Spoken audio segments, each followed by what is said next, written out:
Hello and welcome as Zenith Players presents our 41st week of live readings with Hedda Gabler. All of the actors you'll be hearing tonight are volunteering their time and their talent from their homes to bring a little bit of entertainment into your homes. We want to thank them all very much for joining us. We'd also like to thank our friend, Your Friendly Neighborhood Shakespeare, for hosting this on his pages. You can check out his website at shakespeareapproves.com and his Patreon at patreon.com/Shakespeare. You can find out more about him at his aforementioned website or by visiting his Facebook page, Shakespeare Approves, Your Friendly Neighborhood Shakespeare. We'll have links to visit him as well as some of our other performer friends in the comments of this video. As always, we want to acknowledge and thank all of the medical professionals and essential workers who have been working tirelessly to keep us all as healthy and safe and vaccinated as possible. If you are interested in more information about our totally volunteer organization, you can check out our website, zenithplayers.com. Feel very free to check out our very attractive donations page. 100% of all donations go towards production costs, which these days consist of the various subscriptions that allow for these readings to happen. If you'd like to read with us in future projects, just send us an email at casting@zenithplayers.com and we will get you on board. You can join us next Saturday as we return to Shakespeare with Henry VI, Part 3.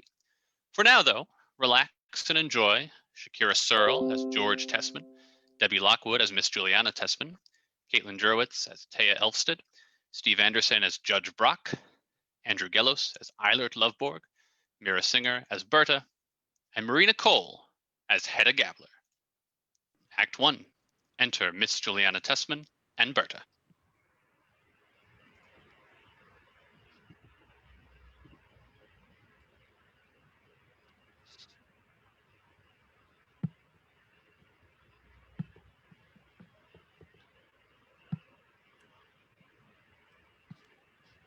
Upon my word, I don't believe they're stirring yet. I told you so, miss. Remember how late the steamboat got in last night?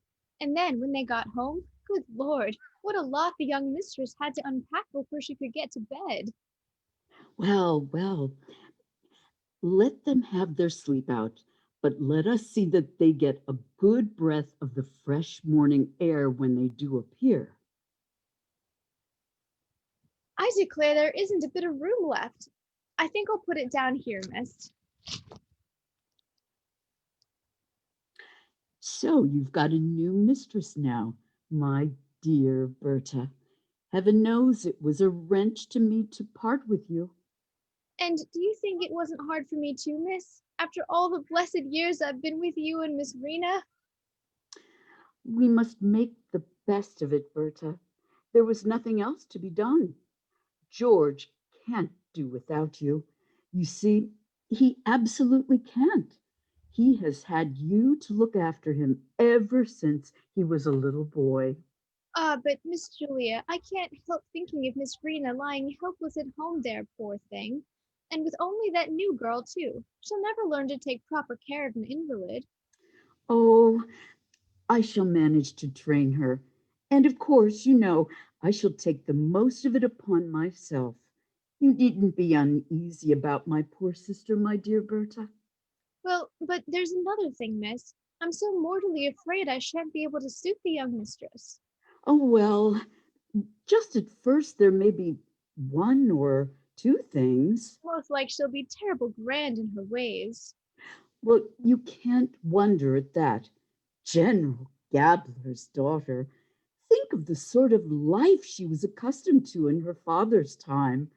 Don't you remember how we used to see her riding down the road along with the general in that long black habit and with feathers in her hat? Yes, indeed, I remember well enough. But good Lord, I should never have dreamed in those days that she and Master George would make a match of it. Nor I. But by the by, Berta, while I think of it, in future, you mustn't say Master George. You must say Dr. Tesman. Yes, the young mistress spoke of that too, last night, the moment they set foot in the house. Is it true then, miss? Yes, indeed it is. Only think, Berta, some foreign university has made him a doctor while he has been abroad, you understand. I hadn't heard a word about it until he told me himself upon the pier. Well, well, he's clever enough for anything he is. but I didn't think he'd have gone in for doctoring people. No, it's not that sort of doctor he is. But let me tell you, we may have to call him something still grander before long. You don't say so. What can that be, miss? Wouldn't you like to know? Ah, dear, if my poor brother could only look up from his grave now and see what his little boy has grown into. But bless me, Berta, why have you done this? Taken the chintz covers off all the furniture. The mistress told me to. She can't abide covers on the chairs, she says. Are they going to make this their everyday sitting room then? Yes, that's what I understood from the mistress. Master George, the doctor, he said nothing. Enter George Tessman. Good morning, George. Aunt Julia, dear Aunt Julia, come all this way so early, eh? Why, of course I had to come and see how you were getting on. Oh, in spite of your having no proper night's rest. Oh, that makes no difference to me. Well, I suppose you got home all right from the pier, eh? Yes, quite safely, thank goodness. Judge Brack was good enough to see me right to my door. We were so sorry we couldn't give you a seat in the carriage, but you saw what a pile of boxes Hedda had to bring with her. Yes, she had certainly plenty of boxes. Shall I go in and see if there's anything I can do for the mistress? No, thank you, Berta, you needn't. She said she would ring if she wanted anything. Very well. But look here, take this portmanteau with you. I'll put it in the attic. Berta exits. Fancy, Auntie, I had that whole portmanteau chock full of copies of the documents. You would not believe how much I have picked up from all the archives I have been examining. Curious old details that no one has had any idea of. Yes, you don't seem to have wasted your time on your wedding trip, George. No, that I haven't. But do take off your bonnet, Auntie. Look here, let me untie the strings, eh?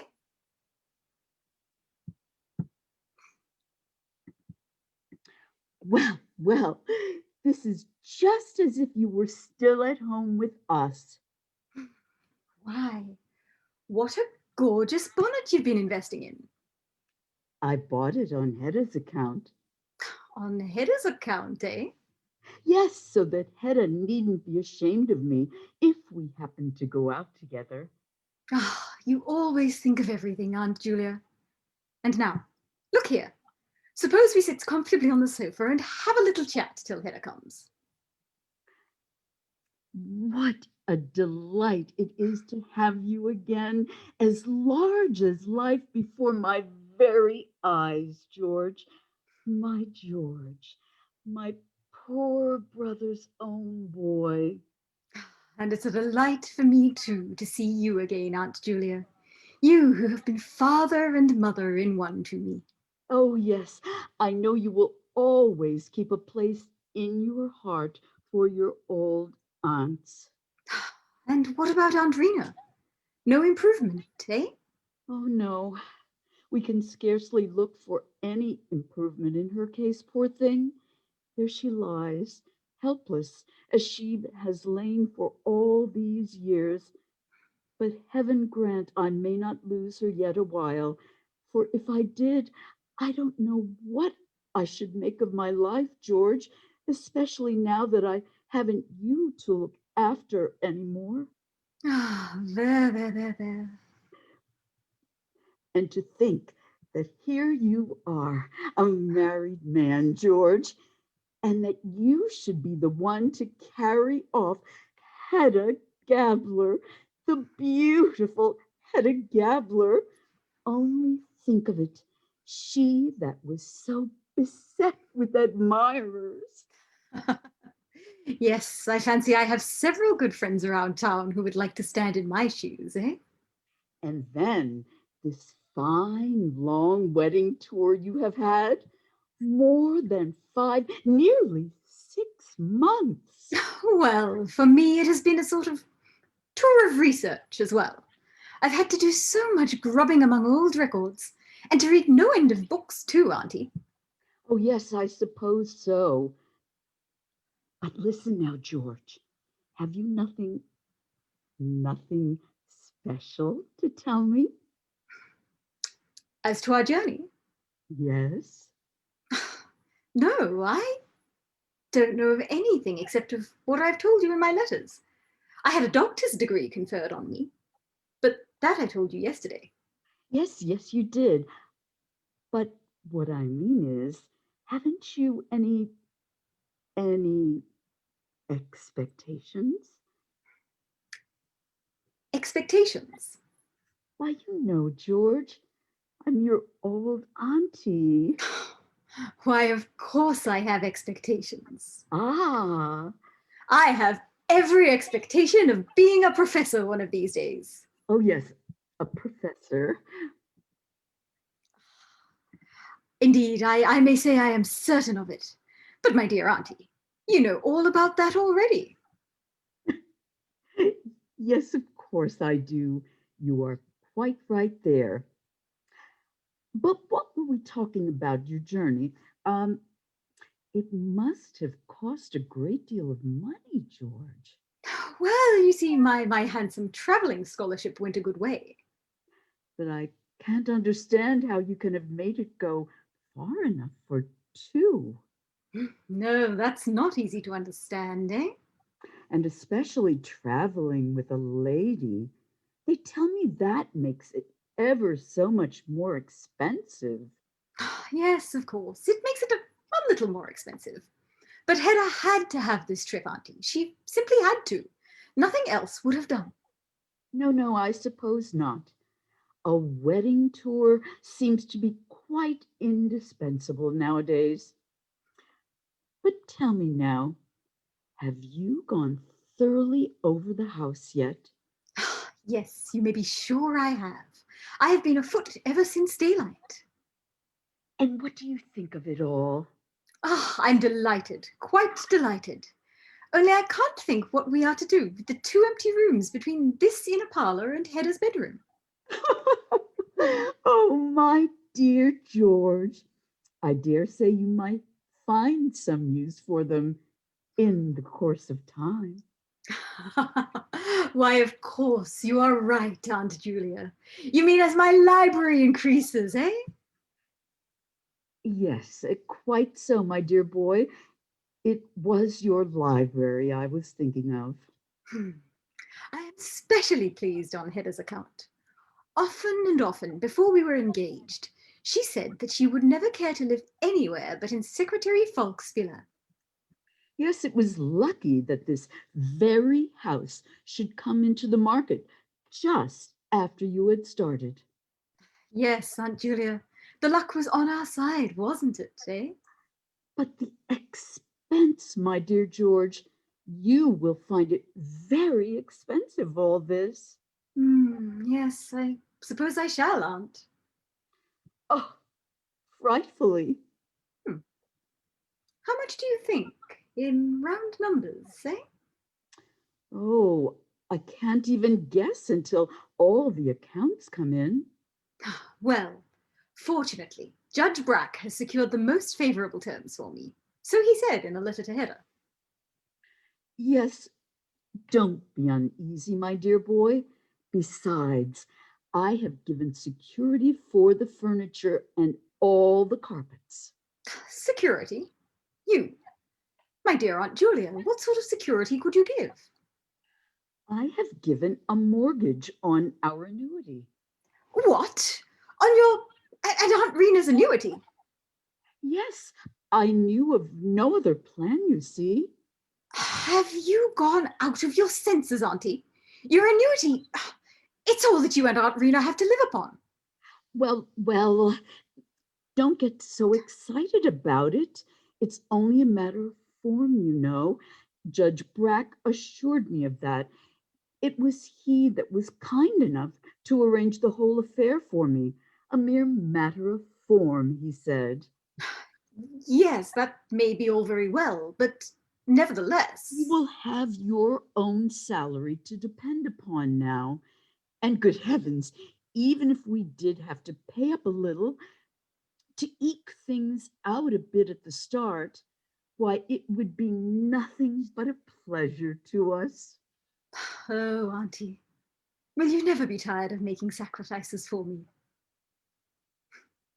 Have I any other happiness in this world except to smooth your way for you, my dear boy? You who have had neither father nor mother to depend on. And now we have reached the goal, George. Things have looked black enough for us sometimes, but thank heaven, now you have nothing to fear. Yes, it is really marvelous how everything has turned out for the best. And the people who opposed you, who wanted to bar the way for you, now you have them at your feet. They have fallen, George, your most dangerous rival. His fall was the worst. And now he has to lie on the bed he has made for himself. Poor misguided creature. Have you heard anything of Violet? Since I went away, I mean. Only that he is said to have published a new book. What? Violet Lovebook? Recently, eh? Yes, so they say. Heaven knows whether it can be worth anything. Ah, when your new book appears, that will be another story, George. What is it to be about? Ah, it will deal with the domestic industries of Brabant during the Middle Ages. Fancy to be able to write on such a subject as that. However, it may be some time before the book is ready. I have all these collections to arrange first, you see. Yes, collecting and arranging, no one can beat you at that. There you are, my poor brother's own son. I am looking forward eagerly to setting to work at it, especially now that I have my own delightful home to work in. And most of all, now that you have got the wife of your heart, my dear George. Oh, yes, yes, Aunt Julia. Hedda, she is the best part of it all.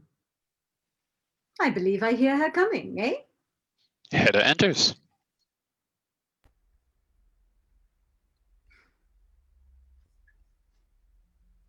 Good morning, my dear Hedda.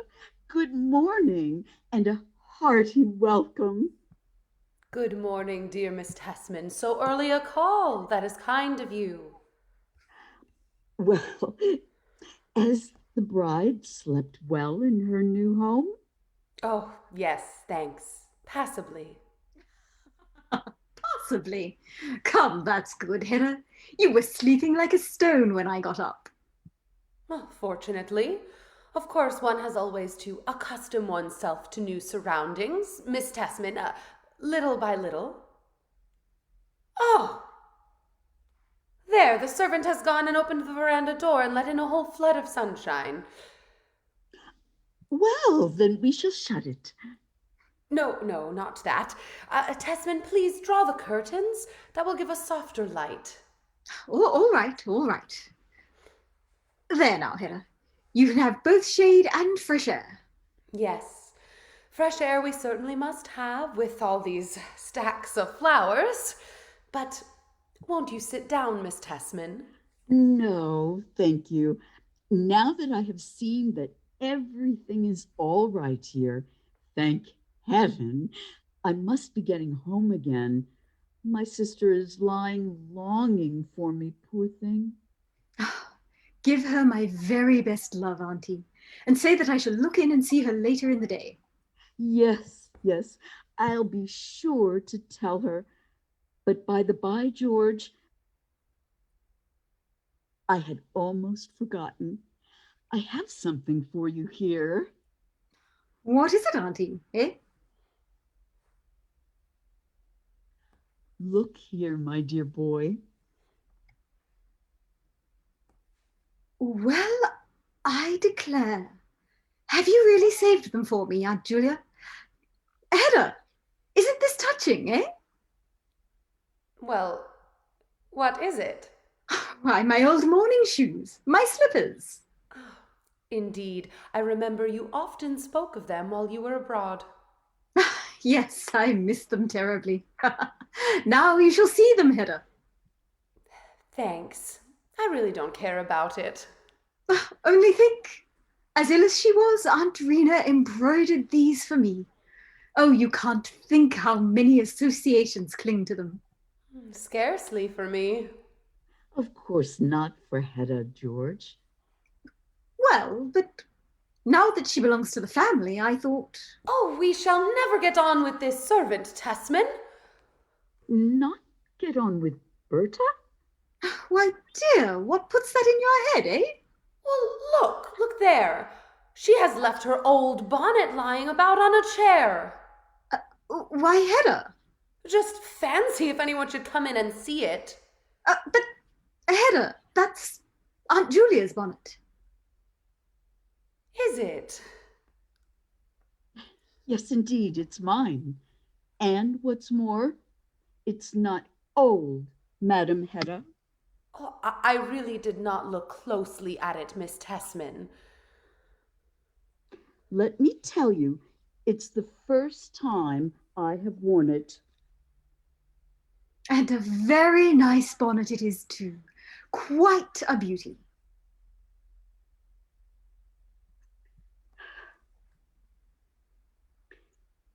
Oh, no, it's no such great things, George. My parasol? Ah, here. For this is mine, too, not Berta's. A new bonnet and a new parasol. Only think, Hedda. Very handsome indeed. Yes, isn't it, eh? But, Auntie, take a good look at Hedda before you go. See how handsome she is. Oh, my dear boy, there's nothing new in that. Hedda was always lovely. Yes, but have you noticed what splendid condition she is in? How she has filled out on the journey. Oh, do be quiet. Filled out? Oh, of course you don't notice it so much now that she has that dress on, but I, who can see. Oh, you can't see anything. It must be the mountain air in the Tyrol. I am exactly as I was when I started. So you insist, but I'm quite certain that you are not. Don't you agree with me, Auntie? Hedda is lovely, lovely, lovely. God bless and preserve Hedda Tesman for George's sake. Oh, let me go. I shall not let a day pass without coming to see you. No, you won't, will you, Auntie? Eh? Goodbye. Goodbye. She exits, and George accompanies her. In the meantime, Hedda walks around the room, raising her arms, clenching her hands as if in desperation. She flings back the curtains from the glass door and stands there looking out as George returns and closes the door behind him. What are you looking at, Hedda? I am only looking at the leaves. They are so yellow, so withered. Well, you see, we are well into September now. Yes, to think of it, already in September. Don't you think Aunt Julia's manner was strange, dear? Almost solemn. Can you imagine what the matter was with her, eh? I scarcely know her, you see. Is she not often like that? No, not as she was today. Do you think she was annoyed about the bonnet? Scarcely at all.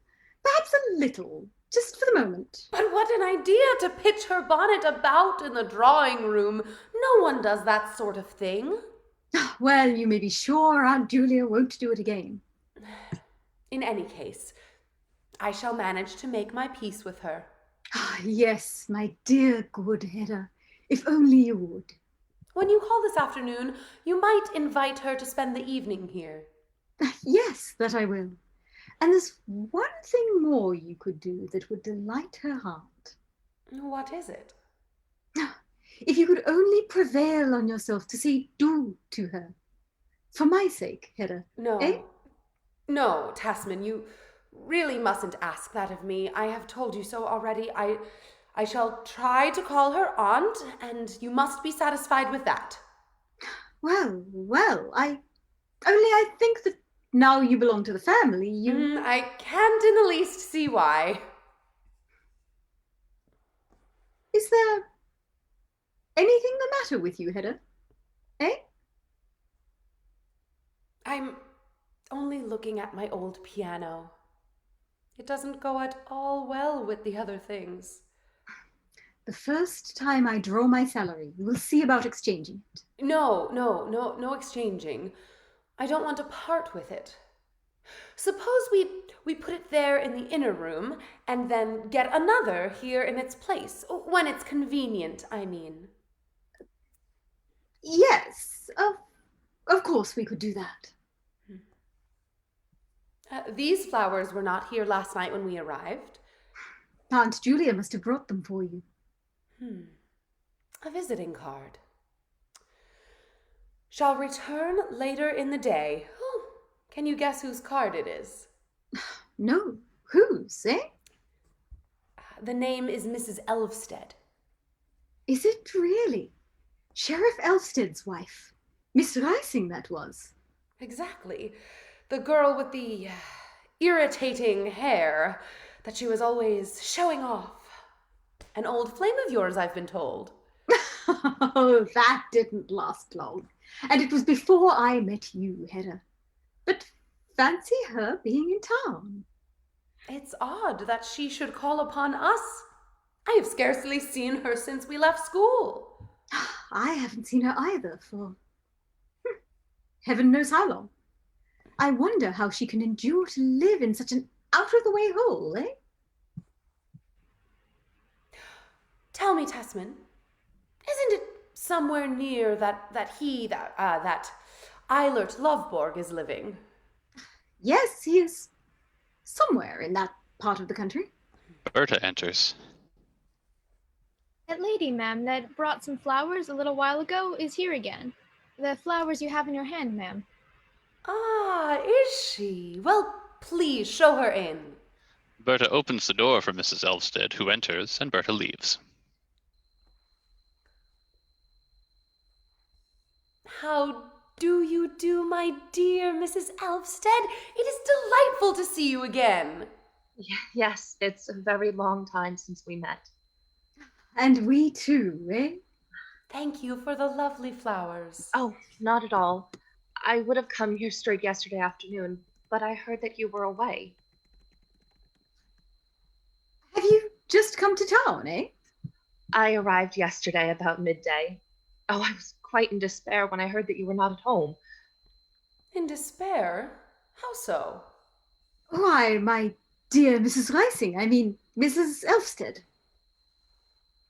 I hope that you are not in any trouble. Yes, I am. And I don't know another living creature here that I can turn to. Come, let us sit here on the sofa. Oh, I am too restless to sit down. Oh, no, you are not. Come here. Well, what is it, Mrs. Elfsted? Has anything particular happened to you at home? Yes, and no. Oh, I'm so anxious that you should not misunderstand me. Then your best plan is to tell us the whole story, Miss Elfsted. I suppose that's what you have come for, eh? Yes, of course it is. Well, then I must tell you, if you don't already know, that Eilert Lovborg is in town too. Lovborg. What? Has Eilert Lovborg come back? Fancy that, Hedda. Well, I hear it. He has been here a week already. Just fancy a whole week in this terrible town alone with so many temptations on all sides. But, my dear Mrs. Elvsted, how does he concern you so much? He was the children's tutor. Ah, your children's. My husband's. I have none. Your stepchildren's, then. Yes. Then, was he, I don't know quite how to express it, was he regular enough in his habits to be fit for the post, eh? For the last 2 years, his conduct has been irreproachable. Has it indeed? Fancy that, Hedda. I hear it. Perfectly irreproachable, I assure you, in every respect. But all the same, now that I know he is here in this great town, and with a large sum of money in his hands, I can't help being in mortal fear for him. Why did he not remain where he was, with you and your husband, eh? After his book was published, he was too restless and unsettled to remain with us. Ah, yes. By the by, Aunt Julia told me that he had published a new book. Yes, a big book, dealing with the march of civilization, in broad outline, as it were. It came out about a fortnight ago, and since it has sold so well, and been so much read, and made such a sensation. Has it indeed? It must be something he has had lying by since his better days. Long ago, you mean? Yes. No, he has written it all since he has been with us, within the last year. Isn't that good news, Hedda? Think of that. Yes, if only it would last. Have you seen him here in town? No, not yet. I've had the greatest difficulty in finding out his address. But this morning I discovered it at last. Do you know, it seems a little odd of your husband, Of my husband? What? that he should send you to town on such an errand, that he does not come himself and look after his friend. Oh, no, my husband has no time, and besides, I had some shopping to do. Ah, that is a different matter. And now I beg and implore you, Mr. Tesman, receive Eilert Lovborg kindly if he comes to you. That he is sure to do. You see, you were such great friends in the old days, and then you are interested in the same studies, the same branch of science, so far as I can understand. We used to be, at any rate. That is why I beg so earnestly that you too, will keep a sharp eye upon him. Oh, you will promise me that, Mr. Tesman, won't you? With the greatest of pleasure, Mrs. Rising. Elvsted. I assure you, I shall do all I possibly can for Eilert. You may rely on me. Oh, very, very kind of you. Thanks. You see, my husband is so very fond of him. You ought to write him, Tesman.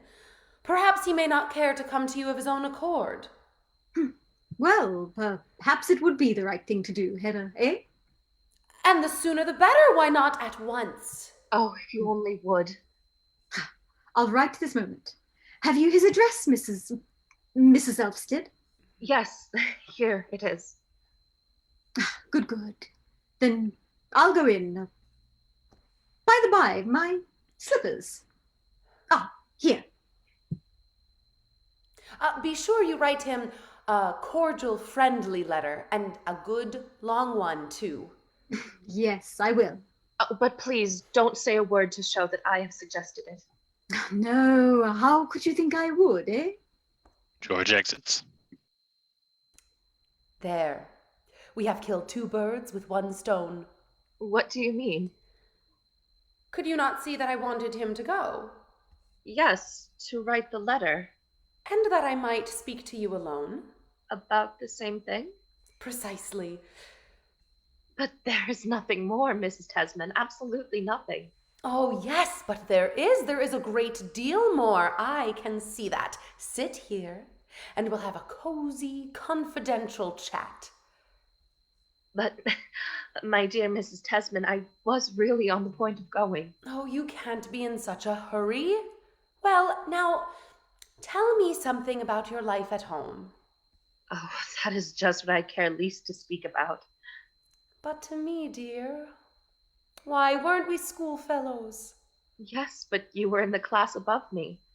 Oh, how dreadfully afraid of you I was then. Afraid of me? Yes, dreadfully. For when we met on the stairs, you used always to pull my hair. Did I really?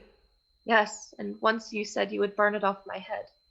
Oh, that was all nonsense, of course. Yes, but I was so silly in those days. And since then, too, we have drifted so far apart from each other. Our circles have been so entirely different. Well, then, we must try to drift together again. Now, listen, at school, we said do to each other, and we called each other by our Christian names. No, I am sure you must be mistaken. No, not at all. I can remember quite distinctly. So now we are going to renew our old friendship. There now, you must say do to me and call me Hedda. Oh, how good and kind you are. I am not used to such kindness. There, and I shall say do to you as in the old days and call you my dear Tora. My name is Taya. Why, of course, I meant Taya. So you are not accustomed to goodness and kindness, Taya, not in your own home? Oh, if I only had a home. But I haven't any. I have never had a home. I almost suspected as much. Yes. Yes, yes. I don't quite remember. Was it not as a housekeeper that you first went to Mr. Elfstead's? I really went as a governess. But his wife, his late wife, was an invalid and rarely left her room. So I had to look after the housekeeping as well. And then, at last, you became mistress of the house. Yes, I did. Let me see. About how long ago was that? My marriage?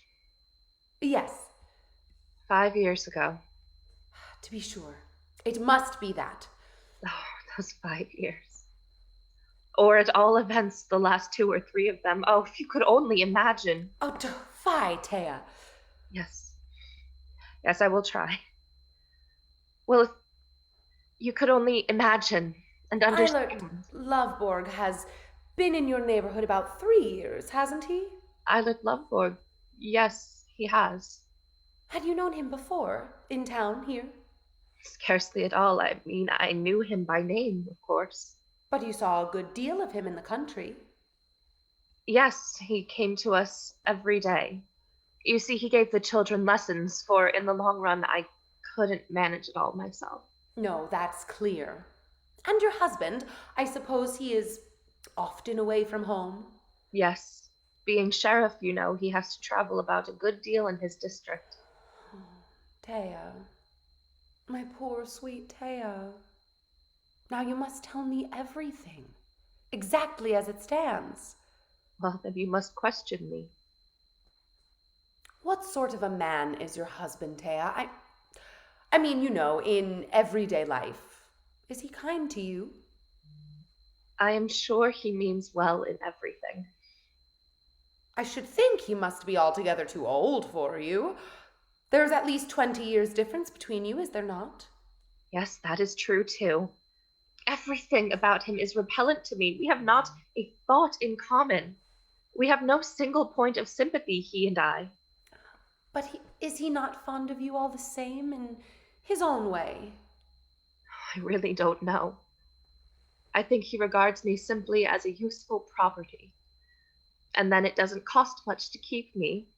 I am not expensive. That is stupid of you. It cannot be otherwise, not with him. I don't think he really cares for anyone but himself. And perhaps a little for the children. And for Eilert Lovborg, Taya? For Eilert Lovborg, what puts that into your head? Oh, my dear. I should say when he sends you after him all the way to town. And besides, you said so yourself to Tessman. Did I? Yes, I suppose I did. No, I may as well just make a clean breast of it all at once, for it must all come out in any case. Why, my dear Taya? Well, to make a long story short, my husband did not know that I was coming. What? Your husband didn't know it? No, of course not. For that matter, he was away from home himself. He was traveling. Oh, I could bear it no longer, Hedda. I couldn't indeed, so utterly alone as I should have been in the future. Well? And then? So I put together some of my things, what I needed most, as quietly as possible. And then I left the house. Without a word? Yes, and took the train to town. Why, my dear good Taya, to think of you daring to do it. What else could I possibly do? But what do you think your husband will say when you go home again? Back to him? Of course. I shall never go back to him again. Then you have left your home? For good and all? Yes. There was nothing else to be done. But then to take flight so openly. Oh, it is impossible to keep things of that sort secret. But what do you think people will say of you, Taya? They may say what they like for aught I care. I have done nothing but what I had to do. And what are your plans now? What do you think of doing? I don't know yet. I only know this, that I must live here where Eilert Lovborg is, if I am to live at all. My dear Taya, how did this friendship between you and Eilert Lovborg come about? Oh, it grew up gradually. I gained a sort of influence over him. Indeed. He gave up his old habits. Not because I asked him to, for I never dared do that. But of course he saw how repulsive they were to me, and so he dropped them. Then you have reclaimed him, as the saying goes, my little Taya. So he says himself, at any rate. And he, on his side, has made a real human being of me. Taught me to think and to understand so many things. Did he give you lessons too, then? No, not exactly lessons. But he talked to me. Talked about such an infinity of things. And then came the lovely, happy time when I began to share in his work, when he allowed me to help him. Oh, he did he? Yes. He never wrote anything without my assistance. You were two good comrades, in fact. Comrades. Yes, fancy, Hedda, that is the very word he used. Oh, I ought to feel perfectly happy, and yet I cannot, for I don't know how long it will last. Are you no surer of him than that? A woman's shadow stands between Eilert Lovborg and me. Who can that be? I don't know. Someone he knew in his past. Someone he has never been able to wholly forget. What has he told you about this? He has only once, quite vaguely, alluded to it. Well, and what did he say? He said that when they parted, she threatened to shoot him with a pistol. Nonsense. No one does that sort of thing here. No, and that is why I think it must have been that red-haired singing woman whom he once... Yes, very likely. For I remember they used to say of her that she carried loaded firearms. Oh, then of course it must have been she. And now just fancy, Hedda, I hear that this singing woman, that she is in town again. Oh, I don't know what to do. Oh, hush. Here comes Tessman. Taya, all this must remain between you and me. Oh, yes, for heaven's sake. George enters with a letter in his hand.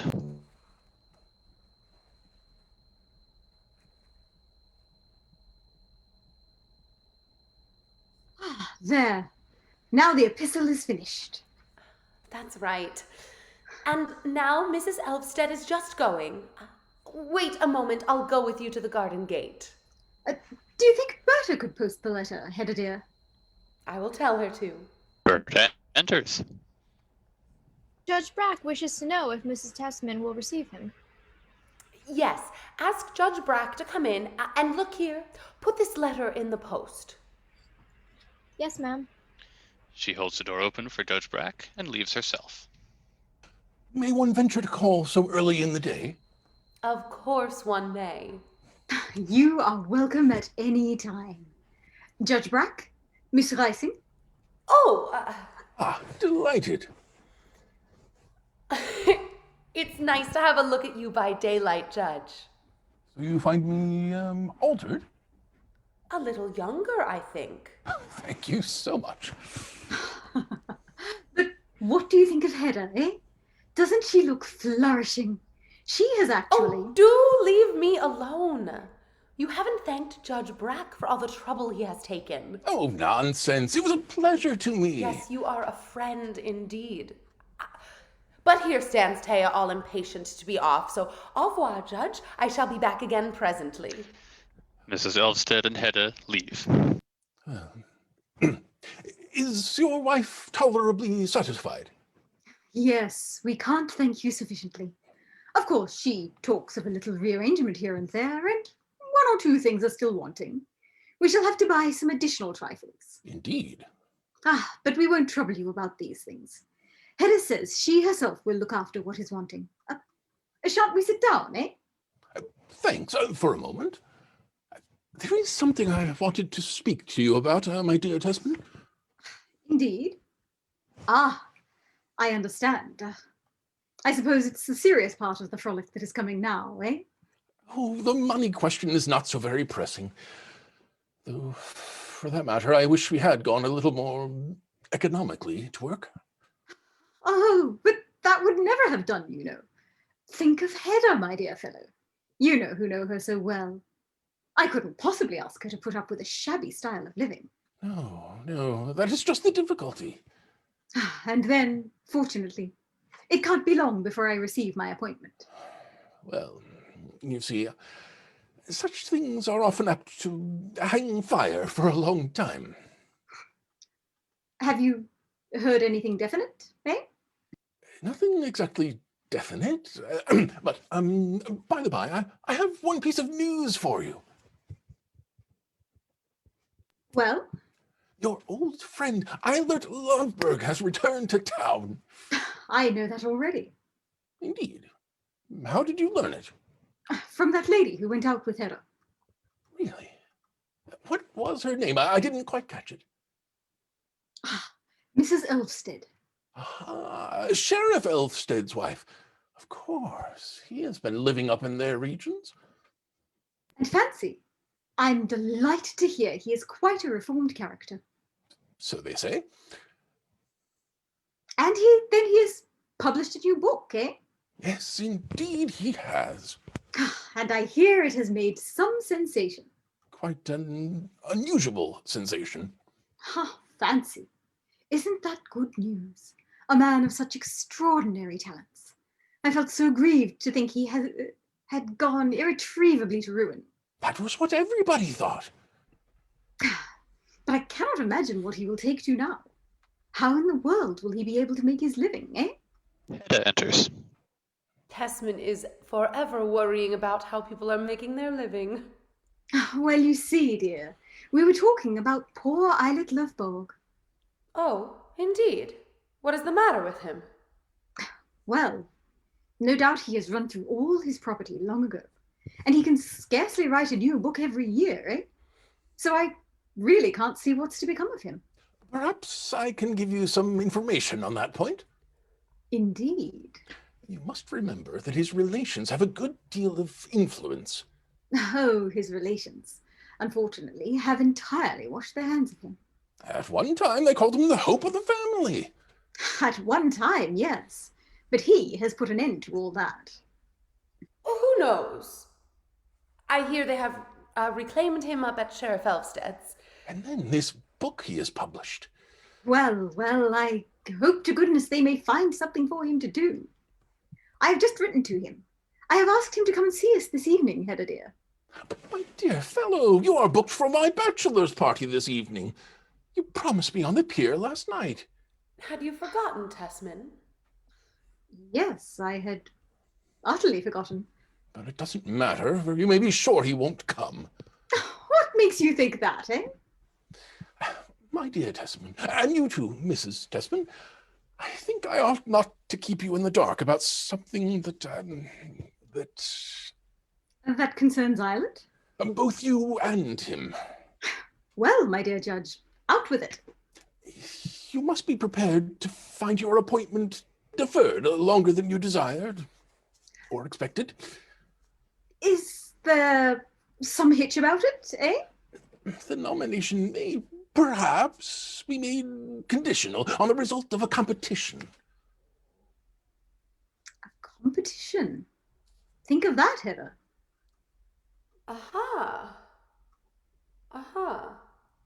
But who can my competitor be? Surely not. Yes, precisely, Eilert Loveberg.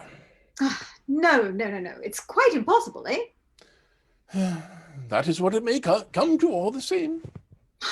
Well, but Judge Brack, it would show the most incredible lack of consideration for me. For just think, I'm a married man.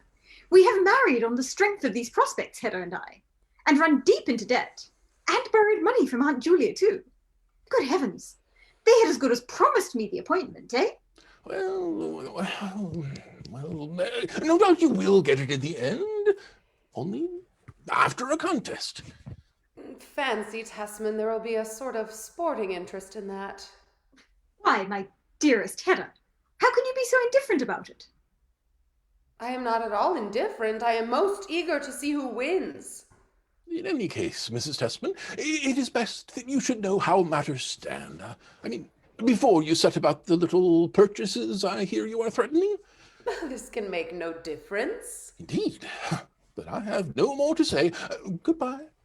I shall look in on my way back from my afternoon walk and take you home with me. Oh, yes, your news has quite upset me. Goodbye, Judge, and be sure you call in the afternoon. Many thanks. Goodbye. Goodbye. Goodbye, my dear Judge. You really must excuse me. Oh, Hedda, one should never rush into adventures, eh? Do you do that? Yes, dear. There is no denying it was adventurous to go and marry and set up house upon mere expectations. Perhaps you are right there. Well, at all events, we have our delightful home, Hedda. Fancy, the home we both dreamed of. The home we were in love with, I may almost say, eh? It was part of our compact that we were to go into society to keep open house. Yes, if you only knew how I had been looking forward to it. Fancy, to see you as hostess in a select circle, eh? Well. For the present, we shall have to get on without society, Hedda. Only to invite Aunt Julia now and then.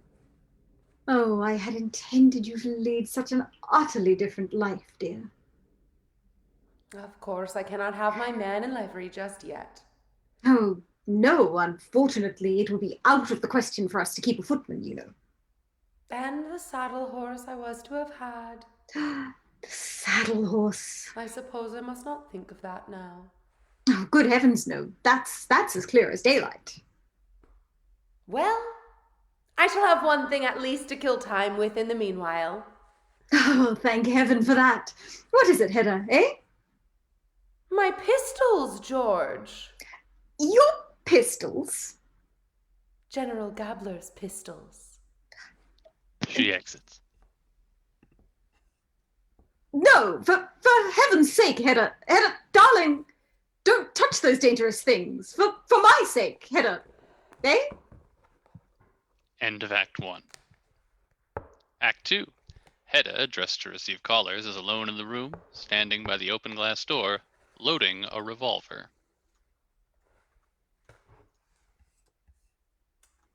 So, here you are again, Judge. As you see, Mrs. Tesman. Now I'll shoot you, Judge Brack. No, don't stand aiming at me. That is what comes of sneaking in by the back way. Are you out of your senses? Oh, dear me, did I happen to hit you? I wish you would let these pranks alone. Come in then, Judge. The judge enters. Deuce, haven't you tired of that sport yet? What are you shooting at? Oh, I am only firing into the air. Gently Allow takes the me. pistol out of her hand. Allow me, madam. I know this pistol well. Where is the case? Here it is. He lays the pistol in the case and shuts it. We won't play at that game anymore today. Then what, in heaven's name, would you have me do with myself? Have you had no visitors? Not one. I suppose all our set are still out of town. And is Tessman not at home either? She puts the pistol case in a drawer, which she shuts. No. He rushed off to his aunt's directly after lunch. He didn't expect you so early. How stupid of me not to have thought of that. Why stupid? Because if I had thought of it, I should have come a little earlier. Oh, then you would have found no one to receive you, for I have been in my room changing my dress ever since lunch. And is there no sort of little chink that we could hold a parley through? You have forgotten to arrange one. Oh, that was another piece of stupidity. Well, we must just settle down here and wait. Tessman is not likely to be back for some time yet. Never mind, I shall not be impatient.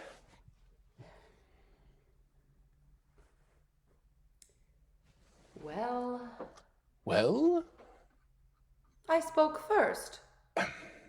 come, let us have a cozy little chat, Mrs. Hedda. Does it not seem like a whole eternity since our last talk? Of course, I don't count those few words yesterday evening and this morning. You mean since our last confidential talk, our last tete-a-tete?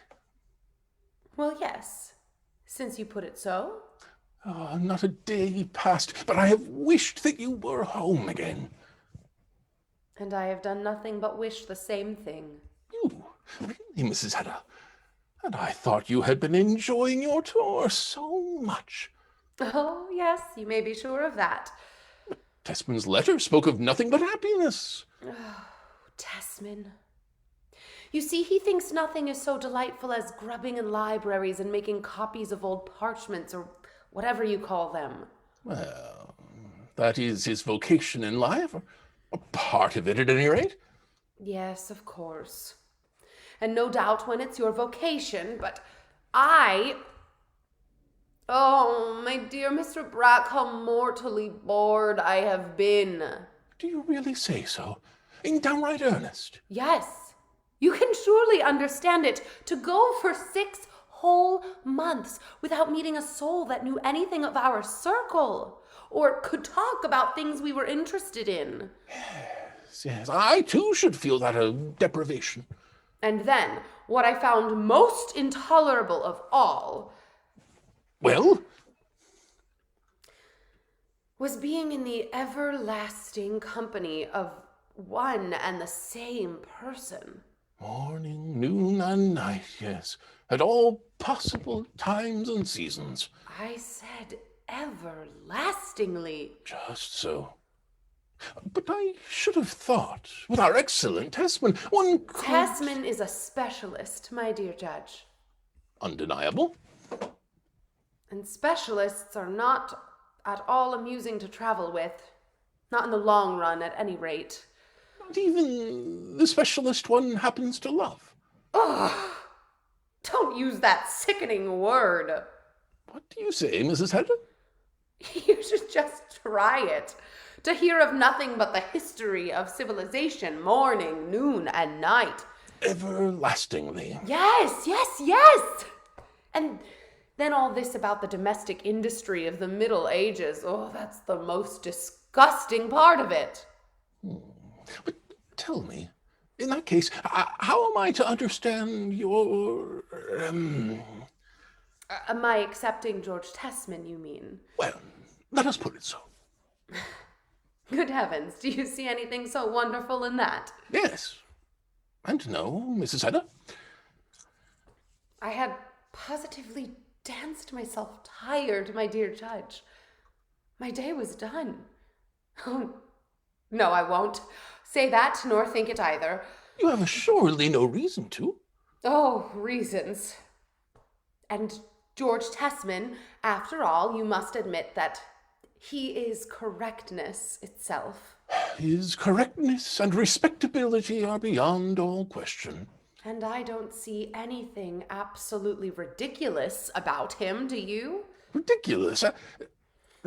No, I shouldn't exactly say so. Well, and his powers of research, at all events, are untiring.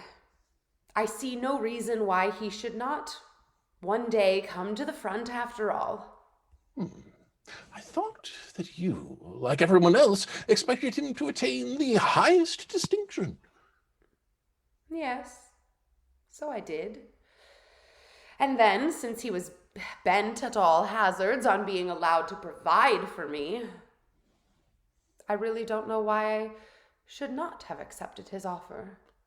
No, if you look at it in that light. It was more than my other adorers were prepared to do for me, my dear judge. Well, I can't answer for the rest. But as for myself, you know quite well I have always entertained a certain respect for the marriage tie, for marriage as an institution, Mrs. Hedda. Oh, I assure you, I have never cherished any hopes with respect to you. All I require is a pleasant and intimate interior, where I can make myself useful in every way, and am free to come and go as a trusted friend. Of master of the house, do you mean? Frankly, of the mistress, first of all. But of course the master, too, in the second place.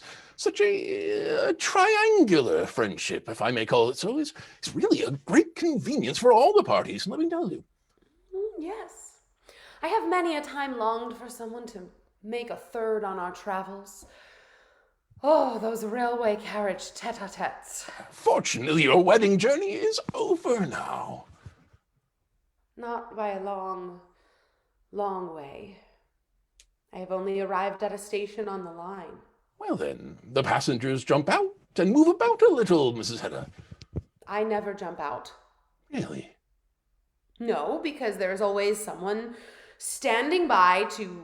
To look at your ankles, do you mean? Precisely. Dear me, I won't have it. I would rather keep my seat where I happen to be and continue the tete-a-tete. But suppose a third person were to jump in and join the couple. Ah, that is quite another matter. A trusted, sympathetic friend. With a fund of conversation on all sorts of lively topics. And not the least bit of a specialist. Yes, that would be a relief indeed. The triangle is completed. And on goes the train. George enters.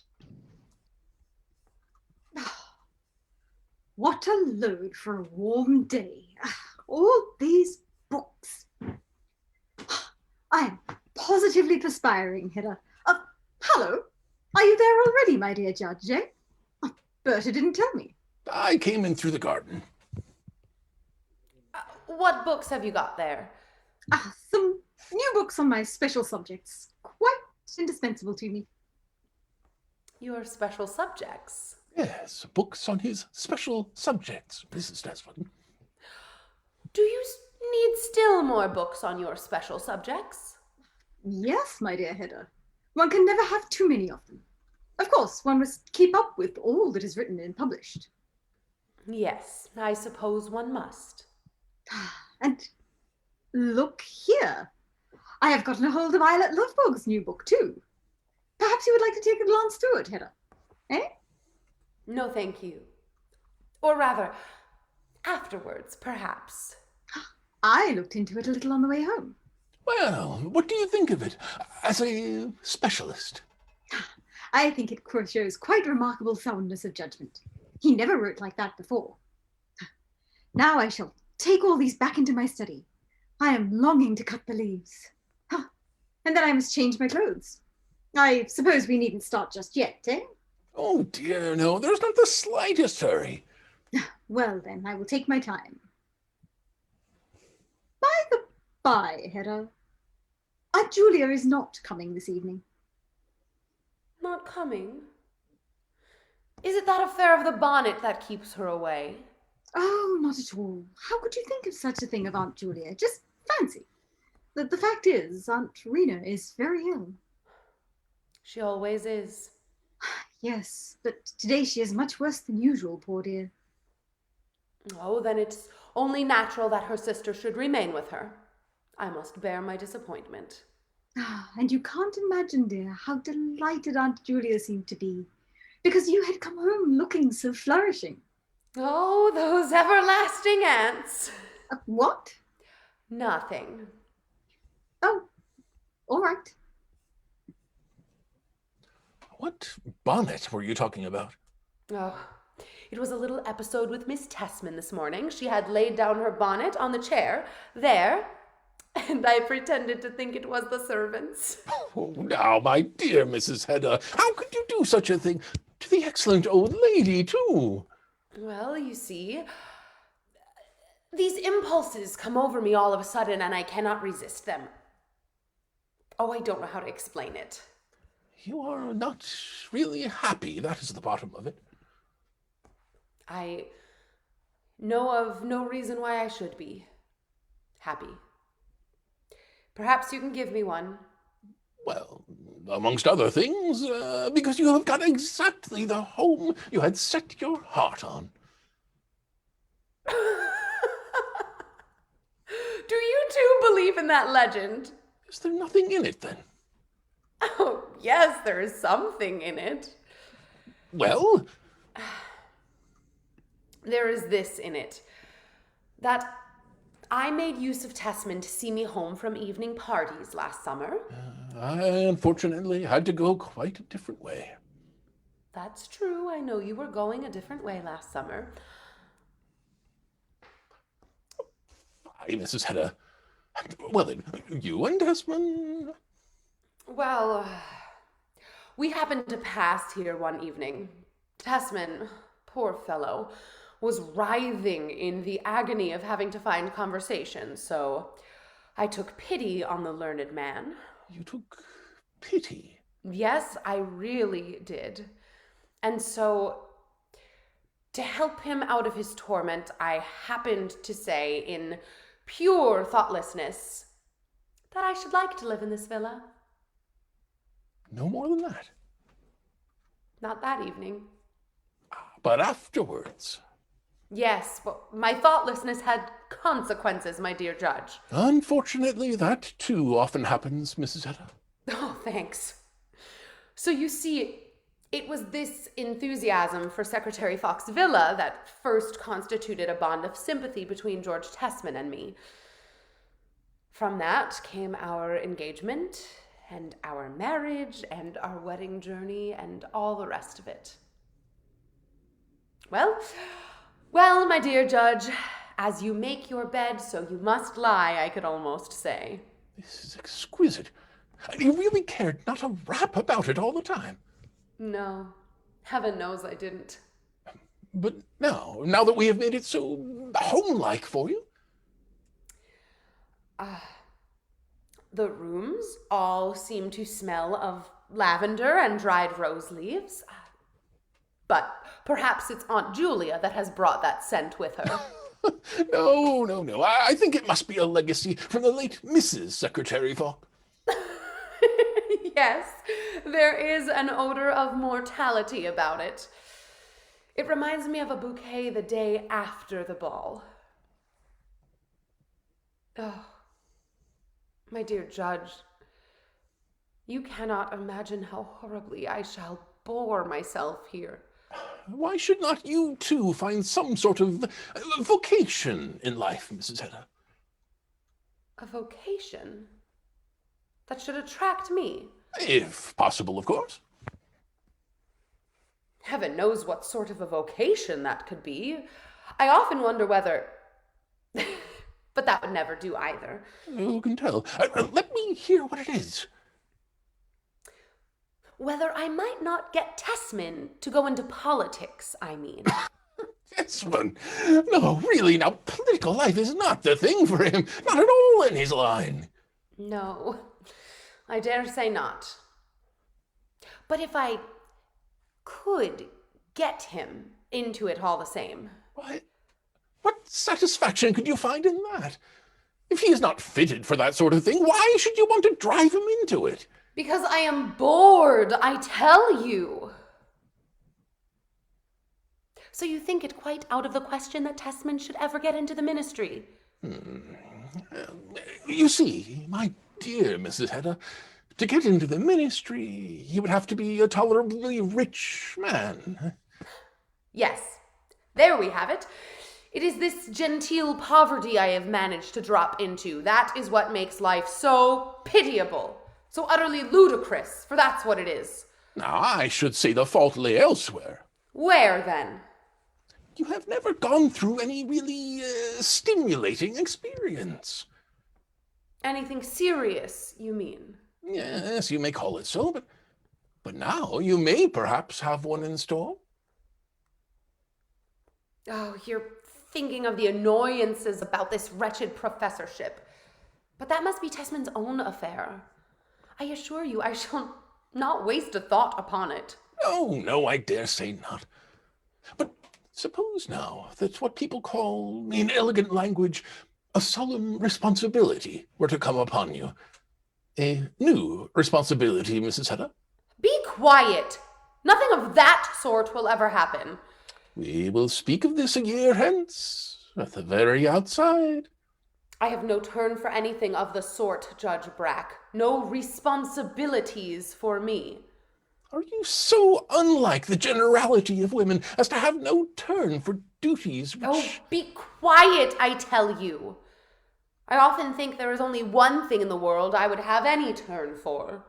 And what is that, if I may ask? Boring myself to death. Now you know it. Yes, as I thought, here comes the professor. Come, Mrs. Hedda. George enters. Hedda, has no message come from Eilert Lovborg, eh? No. Then you'll see he'll be here presently. Do you really think he will come? Yes, I am almost sure of it. For what you were telling us this morning must have been a mere floating rumor. You think so? At any rate, Aunt Julia said she did not believe for a moment that he would ever stand in my way again. Fancy that. Well then, that's all right. Yes, but you really must let me wait for him as long as possible. We have plenty of time yet. None of my guests will arrive before 7 or past. Then meanwhile we can keep Hedda company and see what happens, eh? And at the worst, Mr. Lovborg can remain here with me. Oh, allow me, Mrs. Tessman. What do you mean by at the worst? Well, if he won't go with you and Tessman. But, Hedda dear, do you think it would quite do for him to remain here with you? Remember, Aunt Julia can't come. No, but Mrs. Elvsted is coming. We three can have a cup of tea together. Ah, yes, that will be all right. And that would perhaps be the safest plan for him. Why so? Well, you know, Mrs. Tessman, how you used to gird at my little bachelor parties. You declared they were adapted only for men of the strictest principles. But no doubt Mr. Lovborg's principles are strict enough now. A converted sinner. That appears at the hall door. There's a gentleman asking if you were at home, ma'am. Well, show him in. I'm sure it is he. Fancy that. Eilert Lovborg enters from the hall. Well, my dear Eilert, so at last we meet again. Thanks for your letter, Tessman. Will you two shake hands with me, Mrs. Tessman? I am glad to see you, Mr. Lovborg. I don't know whether you two gentlemen. Judge Brack, I think. Oh, yes, in the old days. And now you must make yourself entirely at home, Islet, mustn't he, Hedda? For I hear you are going to settle in town again, eh? Yes, I am. Ah, quite right, quite right. Let me tell you, I have got hold of your new book, but I haven't had time to read it yet. You may spare yourself the trouble, Why so? because there is very little in it. Just fancy.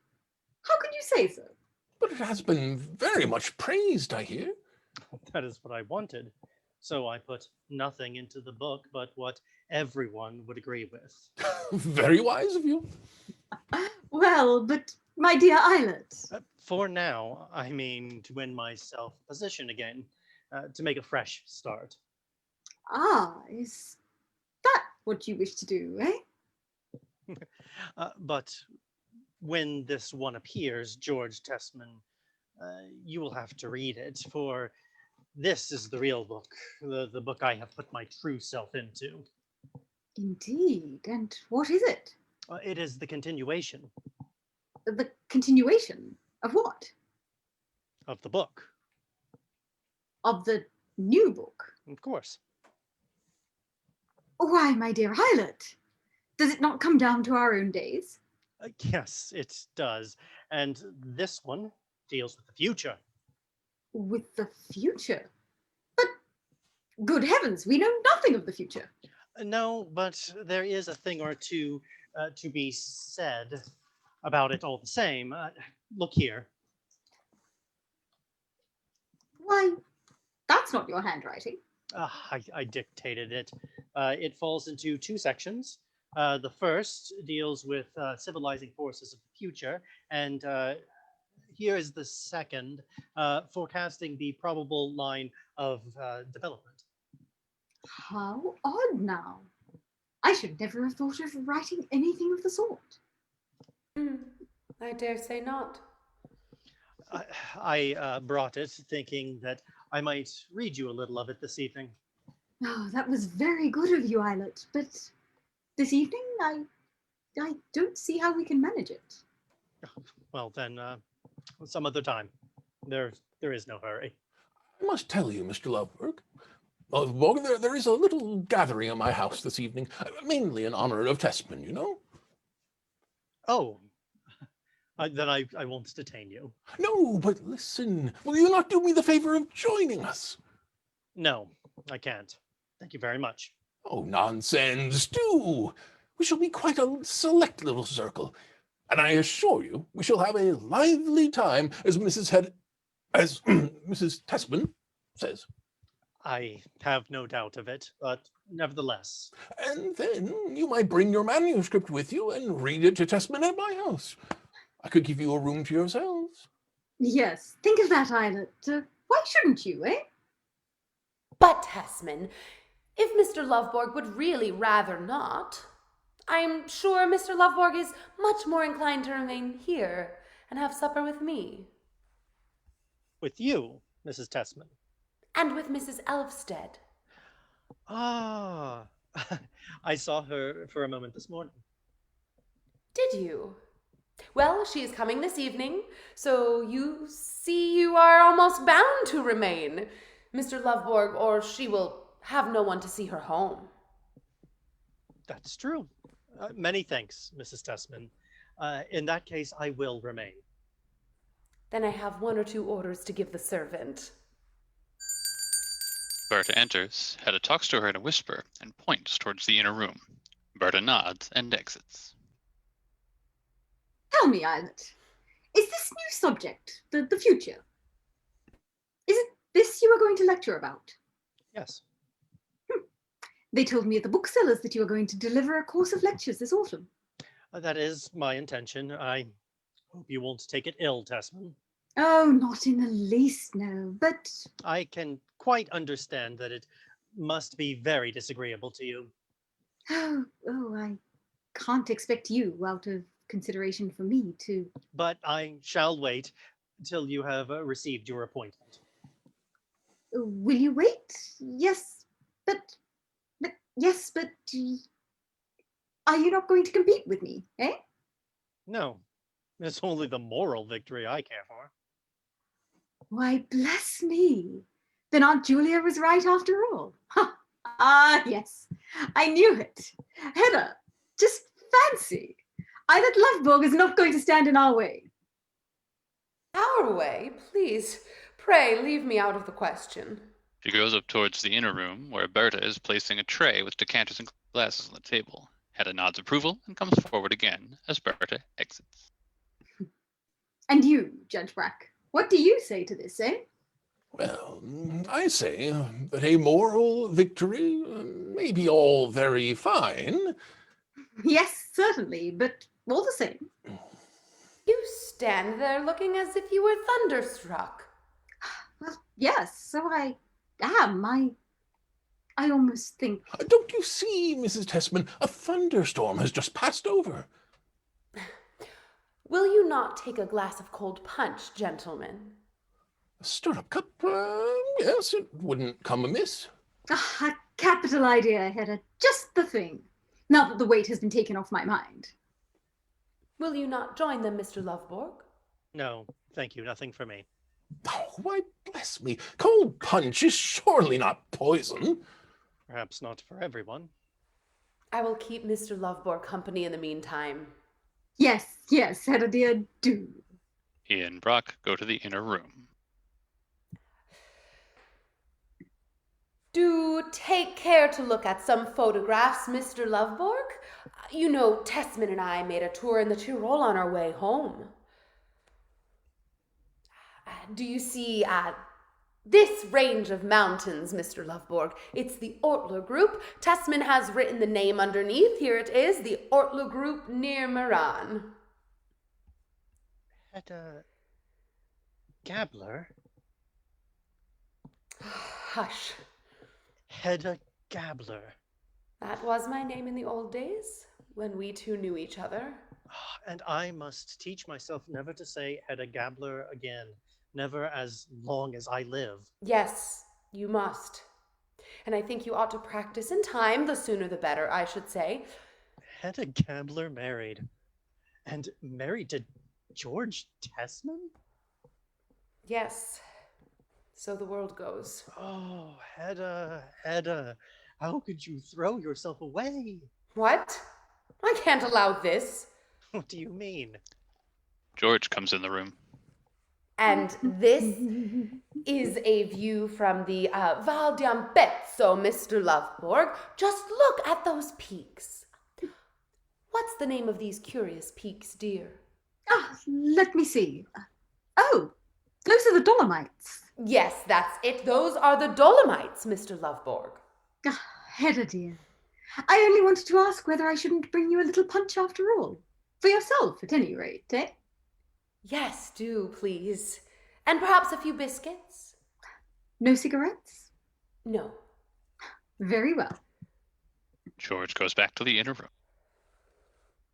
Answer me, Hedda. How could you go and do this? If you continue to say do to me, I won't talk to you. May I not say do, even when we are alone? No. You may think it, but you mustn't say it. Ah, I understand. It is an offense against George Tessman, whom you love. Love. What an idea. You don't love him, then? But I won't hear of any sort of unfaithfulness, remember that. Hedda, answer me one thing. Hush. George enters. Here you are. Isn't this tempting? Why do you bring it yourself? Because I think it's such fun to wait upon you, Hedda. But you have poured out 2 glasses. Mr. Lovborg said he wouldn't have any. No, but Mrs. Elfstead will soon be here, won't she? Ah, yes, by the by, Mrs. Elfstead. Had you forgotten her, eh? We were so absorbed in these photographs. Oh, do you remember this little village? Oh, it's the one just below the Brenner Pass. It was there that we passed the night.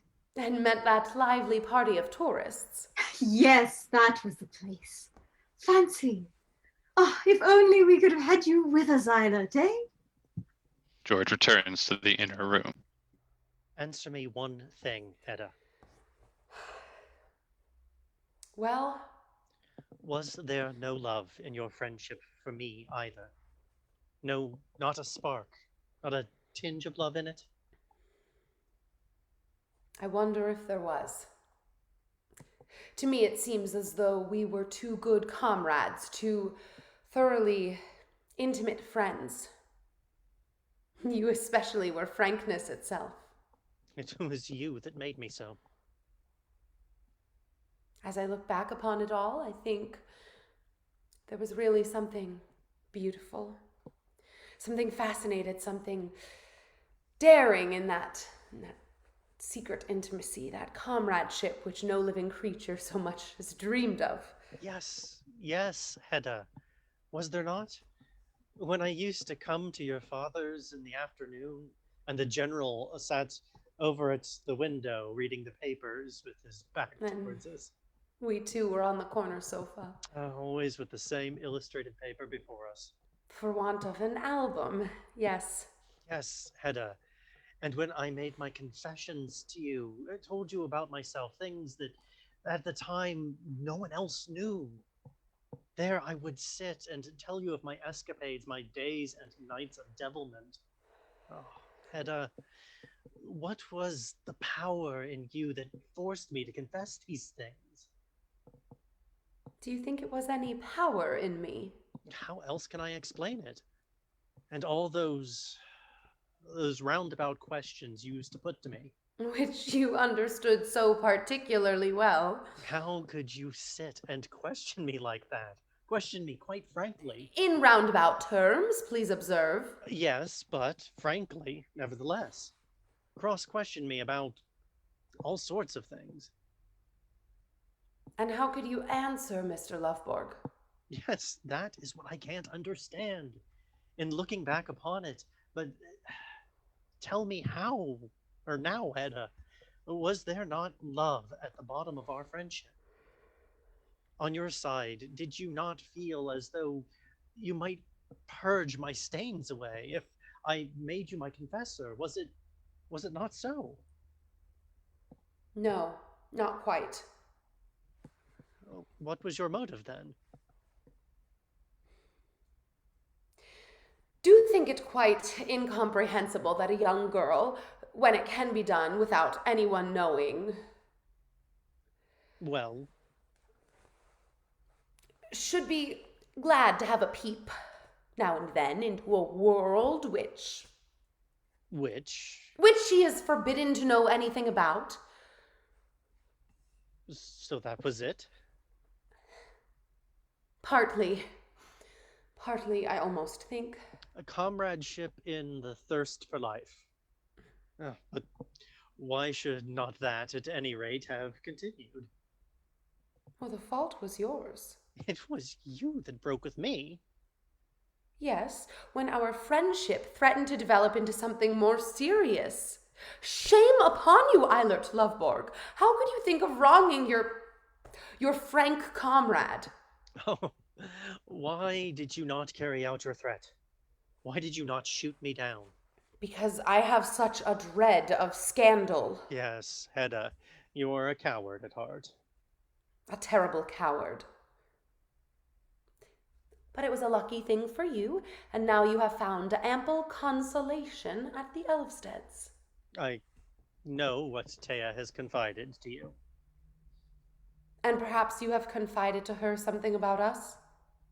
Not a word. She is too stupid to understand anything of that sort. Stupid? She is stupid about matters of that sort. And I am cowardly. But now I will confide something to you. Well? The fact that I dared not shoot you down. Yes. That was not my errant cowardice that evening. Oh, Hedda. Hedda Gabler. Now I begin to see a hidden reason beneath our comradeship. You and I. After all, then, It was your craving for life. Take care. Believe nothing of the sort. The hall door is opened from without by Berta. At last, my darling Thea, come along. Mrs. Elstead enters from the hall. My sweet Thea, you can't think how I've been longing for you. Ought I to go in and talk to your husband for a moment? Oh, not at all. Leave those two alone. They will soon be going. Are they going out? Yes, to a supper party. Not you? No. Mr. Loveborg remains with us. Oh, how nice it is here. No, thank you, my little Thea. Not there. You'll be good enough to come over here. To me. I will sit between you. Yes, just as you please. Is she not lovely to look at? Only to look at. Yes, for we two, she and I, we are two real comrades. We have absolute faith in each other, so we can sit and talk with perfect frankness. Not roundabout, Mr. Loveborg. Well... Oh, how happy I am, Hedda. For only think, he says I have inspired him too. Does he say that, dear? And then, she is so brave, Mrs. Tessman. Good heavens, am I brave? Oh, exceedingly, where your comrade is concerned. Yes. Courage. If one only had that. What then? What do you mean? Then life would perhaps be livable after all. But now, my dearest Thea, you really must have a glass of cold punch. No, thanks. I never take anything of that kind. Well, then you, Mr. Loveborg. Nor I, thank you. No, he doesn't either. But if I say you shall? It would be of no use. Then I, poor creature, have no sort of power over you? Not in that respect. But seriously, I think you ought to, for your own sake. Why, Hedda! How so? Or rather, on account of other people. Indeed. Otherwise, people might be apt to suspect that, in your heart of hearts, you did not feel quite secure, quite confident in yourself. Please, Hedda. People may suspect what they like, for the present. Yes, let them. I saw it plainly in Judge Brack's face a moment ago. What did you see? His contemptuous smile when you dared not go with them to the inner room. Dared not? Of course, I preferred to stop here and talk to you. What could be more natural, Hedda? But the judge could not guess that. And I say, too, the way he smiled and glanced at Tessman when you dared not accept his invitation to this wretched little supper party of his. Dared not? Do you say I dared not? No, I don't say so. But that was how Judge Brack understood it. Well, let him. Then you are not going with them? I will stay here with you and Thea. Yes, Hedda, how can you doubt that? Firm as a rock. Faithful to your principles now and forever. Ah, that is how a man should be. Well, now, what did I tell you when you came to us this morning in such a state of distraction? Distraction? Hedda. You can see for yourself. You haven't the slightest reason to be in such mortal terror. There. Now we can all three enjoy ourselves. What is all of this, Mrs. Tessman? God, Hedda, what are you saying? What are you doing? Don't get excited. That horrid Judge Brack is sitting watching you. So she was in mortal terror? On my account? Hedda, now you have ruined everything. So, that was my comrade's frank confidence in me. Oh, my dearest friend, only let me tell you. Your health, Thea. Oh, Hedda. Hedda, how could you do this? I do it. Are you crazy? Here's to your health, too, Mrs. Tessman. Thanks for the truth. Hurrah for the truth. Come no more for the present. Remember, you are going out to supper. No, no, no! Hush! They are sitting watching you. Now, Taya, tell me the truth. Yes. Did your husband know that you had come after me? Oh, Hedda, do you hear what he is asking? Was it arranged between you and him that you were to come to town and look after me? Perhaps it was the sheriff himself that urged you to come. Aha, my dear. No doubt he wanted my help in his office. Or was it at the card table that he missed me? Loveberg. And here's a glass to the old sheriff, too. No more just now. Remember, you have to read your manuscript to Tessman. It was stupid of me, all this, Taya, to take it in this way. I mean, don't be angry with me, my dear comrade. You shall see, both of you and the others, that if I was fallen once, now I have risen again, thanks to you, Taya. Oh, heaven be praised. Brock enters. Well, Mrs. Tessman, our time has come. I suppose it has. Mine too, Judge Brack. Loveberg, don't do it. They can hear you. You were good enough to invite me. Well, are you coming after all? Yes, many thanks. I'm delighted. I should like to show you one or two things before I send it to the printers. Oh, fancy. That will be delightful. But, Hedda dear, how is Mrs. Elvsted to get home, eh? Oh, that can be managed somehow. Mrs. Elvsted? Oh, of course. I'll come again and fetch her. At 10 or thereabouts, Mrs. Tessman? Will that do? Certainly. That will do capitally. Well, then, that's all right. But you must not expect me so early, Hedda. Oh, you may stay as long as ever you please. Well then, Mr. Loveberg, I shall remain here until you come. Pray do, Mrs. Elvsted. Now, off goes the excursion train, gentlemen. I hope we shall have a lively time, as a certain fair lady puts it. If only the fair lady could be present unseen. Why unseen? In order to hear a little of your liveliness at first hand, Judge Brack. I should not advise the fair lady to try it. Oh, come, you're a nice one, Hedda. Fancy that. Well, goodbye, ladies. About 10 o'clock then. Brock, Loveborg, and Tessman exit by the hall door. Berta enters from the inner room with a lighted lamp, which she places on the drawing room table and leaves the way she came. Hedda, what will come of all of this? At 10 o'clock he will be here.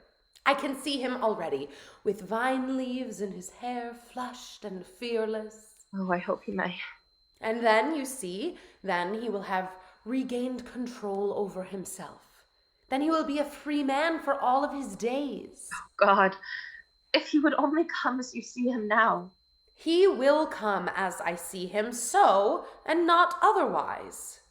You may doubt him as long as you please. I believe in him. And now we will try to... You have some hidden motive in this, Hedda. Yes, I have. I want for once in my life to have power to mold a human destiny. Have you not the power? I have not. And have never had it. Not your husband's? Do you think that is worth the trouble? Oh, if you could only understand how poor I am. And fate has made you so rich.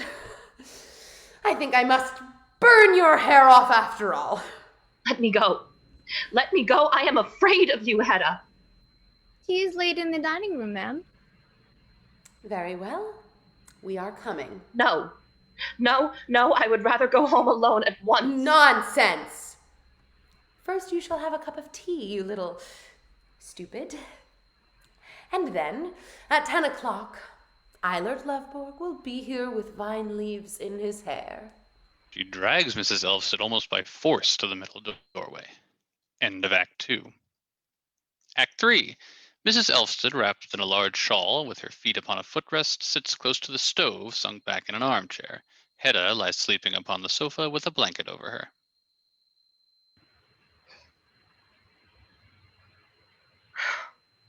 Not yet. Oh God, not yet. Berta enters with a letter in her hand. Has anyone come? Yes, a girl has just brought this letter. A letter, give it to me.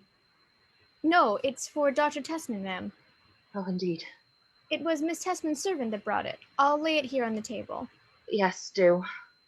I think I'd better put out the lamp. It's smoking. Yes, put it out. It must soon be daylight now. It is daylit already, ma'am. Yes, broad day, and no one come back yet. Lord bless you, ma'am. I guessed how it would be. You guessed? Yes, when I saw that a certain person had come back to town, that he went off with them. For we've heard enough about that gentleman before now.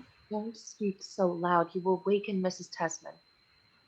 No, let her sleep, poor thing. Shan't I put some wood on the fire? Thanks, not for me. Oh, very well.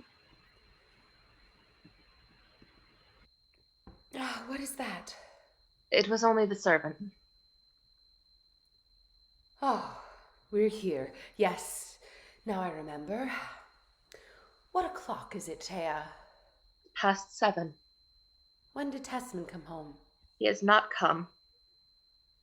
Not come home yet. No one has come. Think of our watching and waiting here till 4 in the morning. How I watched and waited for him.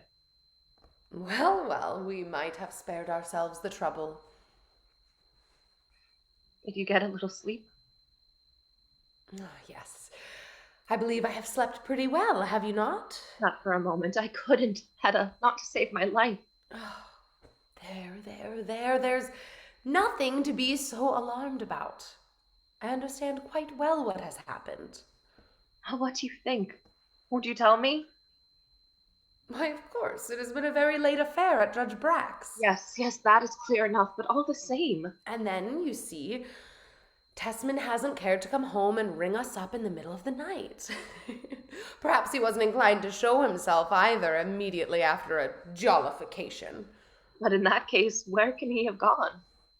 Well, of course he has gone to his aunt's and slept there. They have his old room ready for him. No, he can't be with them, for a letter has just come for him from Miss Tessman. There it lies. Indeed. Why, yes, it's addressed in Aunt Julia's hand. Well, then, he has remained at Judge Brack's. And as for Eilert Lovborg, he is sitting with vine leaves in his hair reading his manuscript. Oh, Hedda, you are just saying things you don't believe a bit. You really are a little blockhead, Thea. Oh, yes, I suppose I am. And how mortally tired you look. Yes, I am mortally tired. Well, then you must do as I tell you. You must go into my room and lie down for a little while. Oh, no.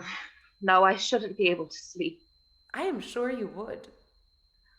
Well, but your husband is certain to come soon now, and then I want to know at once. I shall take care and let you know when he comes. Do you promise me, Hedda?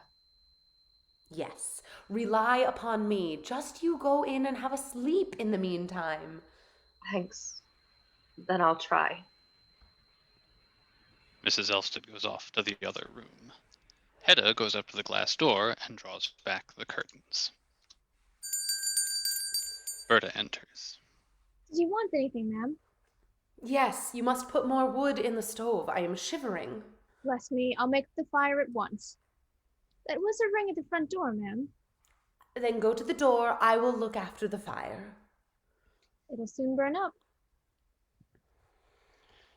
Berta exits by the hall door. Hedda kneels on the footrest to lay some more pieces of wood on the stove as George enters. Good morning. Hedda! Good heavens, are you up so early, eh? Yes, I am up very early this morning. And I never doubted you were still sound asleep. Fancy that, Hedda. Don't speak so loud. Mrs. Elvsted is resting in my room. Has Mrs. Elvsted been here all night? Yes, since no one came to fetch her. Ah, to be sure. Well, did you enjoy yourself at Judge Brack's? Have you been anxious about me, eh? No, I should never think of being anxious, but I asked if you had enjoyed yourself. Oh, yes, for once in a way. Especially at the beginning of the evening. For then Eilert read to me part of his book. We arrived more than an hour too early. Fancy that. And Brack had all sorts of arrangements to make. So Eilert read to me. Well, tell me then. Oh, Hedda, you can't conceive what a book that is going to be. I believe it is one of the most remarkable things that has ever been written. Fancy that. Yes, I don't care about that. I must make a confession to you, Hedda. When he had finished reading, a horrid feeling came over me. A horrid feeling. I felt jealous of Eilert for having had it in him to write such a book. Only think, Hedda. Yes, I am thinking. And then, how pitiful to think that he, with all his gifts, should be irreclaimable after all. I suppose you mean that he has more courage than the rest. No, not at all. I mean he is incapable of taking his pleasure in moderation. And what came of it all in the end? Well, to tell the truth, I think it might be best described as an orgy, Hedda. Had he vine leaves in his hair? Vine leaves? No, I saw nothing of the sort. But he made a long, rambling speech in honor of the woman who had inspired him in his work. That was the phrase he used. Did he name her? No, he didn't. But I can't help thinking he meant Mrs. Elvsted. You may be sure he did. Well, where did you part from him? On the way to town. We broke up, the last of us at any rate, altogether. And Brack came with us to get a breath of fresh air. And then, you see, we agreed to take Eilert home, for he had had far more than was good for him. I dare say. But now comes the strange part of it, Hedda. Or rather, I should say, the melancholy part of it. I declare that I am almost ashamed, on Eilert's account, to tell you. Oh, go on! Well, as we were getting near town, you see, I happened to drop a little behind the others. Only for a minute or two. Fancy that. Yes, but... And then, as I hurried after them, what do you think I found by the wayside, eh? Oh, how should I know? You mustn't speak of it to a soul, Hedda. Do you hear? Promise me, for Eilert's sake. Fancy, dear, I found this. Is that not the parcel he had with him yesterday? Yes, it is the whole of his precious, irreplaceable manuscript. And he had gone and lost it, and knew nothing about it. Only fancy, Hedda, so deplorably... But why did you not give him back the parcel at once? I didn't dare to. In the state that he was in... Did you not tell any of the others that you had found it? Oh, far from it. You can surely understand that for Eilert's sake, I couldn't do that.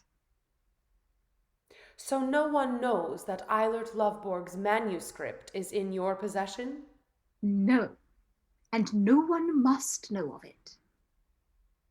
Then what did you say to him afterwards? I didn't talk to him again at all. For when we had got in among the streets, he and 2 or 3 of the others gave us the slip and disappeared. Fancy that. Indeed. They must have taken him home then. Yes, so it would appear. And Brack too left us. And what have you been doing with yourself since? Well, some of the others went home with one of the party, a jolly fellow, and we took our morning coffee with him. Or perhaps I should call it our night coffee, eh? But now, when I have rested a little and given Eilert, poor fellow, time to have his sleep out, I must take this back to him. No. Don't give it to him, not in such a hurry, I mean. Let me read it first. My dearest Hedda, I mustn't. I really mustn't. You must not? No. For you can imagine what a state of despair he will be in when he wakens and misses his manuscript. He has no copy of it, you must know. He told me so. Can such a thing not be reproduced, written over again? No, I don't think that would be possible. For the inspiration, you see. Yes, I suppose it depends on that. But by the by, here's a letter for you. Fancy. It came early this morning. Ah, it's from Aunt Julia. What can it be? Oh, Hedda.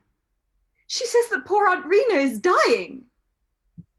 Well, we were prepared for that. And if I want to see her again, I must make haste. I'll run to them at once. Will you run? Oh, my dearest Hedda, if you could only make up your mind to come with me, just think. No, don't ask me. I will not look upon sickness and death. I loathe all sorts of ugliness. Well then. My hat, my overcoat. Oh, in the hall. I do hope I mayn't come too late, Hedda, eh? Oh, if you run. Berta enters. Judge Brack is at the door and wishes to know if he may come in. This time? No, I can't possibly see him. But I can. Ask Judge Brack to come in. Berta exits. The parcel, Tessman. Yes, give it to me. No, I will keep it until you come back. Judge Brack enters from the hall. You are an early bird, I must say. Yes, don't you think so? Are you on the move too? Yes, I must rush to one of my aunts. Fancy, the invalid one is lying at death's door, poor creature. Dear me, is she indeed? Then on no account let me detain you at such a critical moment of... Yes, I really must rush. Goodbye. Goodbye. George exits. You seem to have made a particularly lively night of it at your rooms, Judge Brack. I assure you I have not had my clothes off, Mrs. Hedda. Not you either. No, as you may see. But what has Tessman been telling you of the night's adventures? Oh, some tiresome story. Only that they went and had coffee somewhere or other. I have heard about that coffee party already. Eilert Lovborg was not with them, I fancy. No, they had taken him home before that. Tessman too? No, but some of the others, he said. George Tessman is really an ingenuous creature, Mrs. Hedda. Yes, heaven knows he is. Then is there something behind all this? Yes, perhaps. There may be. Well, then sit down, my dear judge. Tell me your story in comfort. Now then. I had a special reason for keeping track of my guests last night. Of Eilert Lovborg among the rest, perhaps. Frankly, yes. Now you're making me really curious. Do you know where he and one or two of the others finished the night, Mrs. Hedda? Well, if it's not quite unmentionable, tell me. Oh, no, it's not at all unmentionable. Well, they put in an appearance at a particularly animated soiree. Of the lively kind? Of the very liveliest. Tell me more of this, Judge Brack. Lovborg, as well as the others, had been invited in advance. I knew all about it, but he had declined the invitation. For now, as you know, he has become a new man. Up at the Elfsteads, yes, but he went after all then. Well, you see, Mrs. Hedda, unhappily the spirit moved him at my rooms last evening. Yes, I hear he found inspiration. Pretty violent inspiration. Well, I fancy that altered his purpose, for we menfolk are unfortunately not always so firm in our principles as we ought to be. Oh, I am sure you are an exception, Judge Brack. But as to Loveborg? To make a long story short, he landed at last in Mademoiselle Diana's rooms.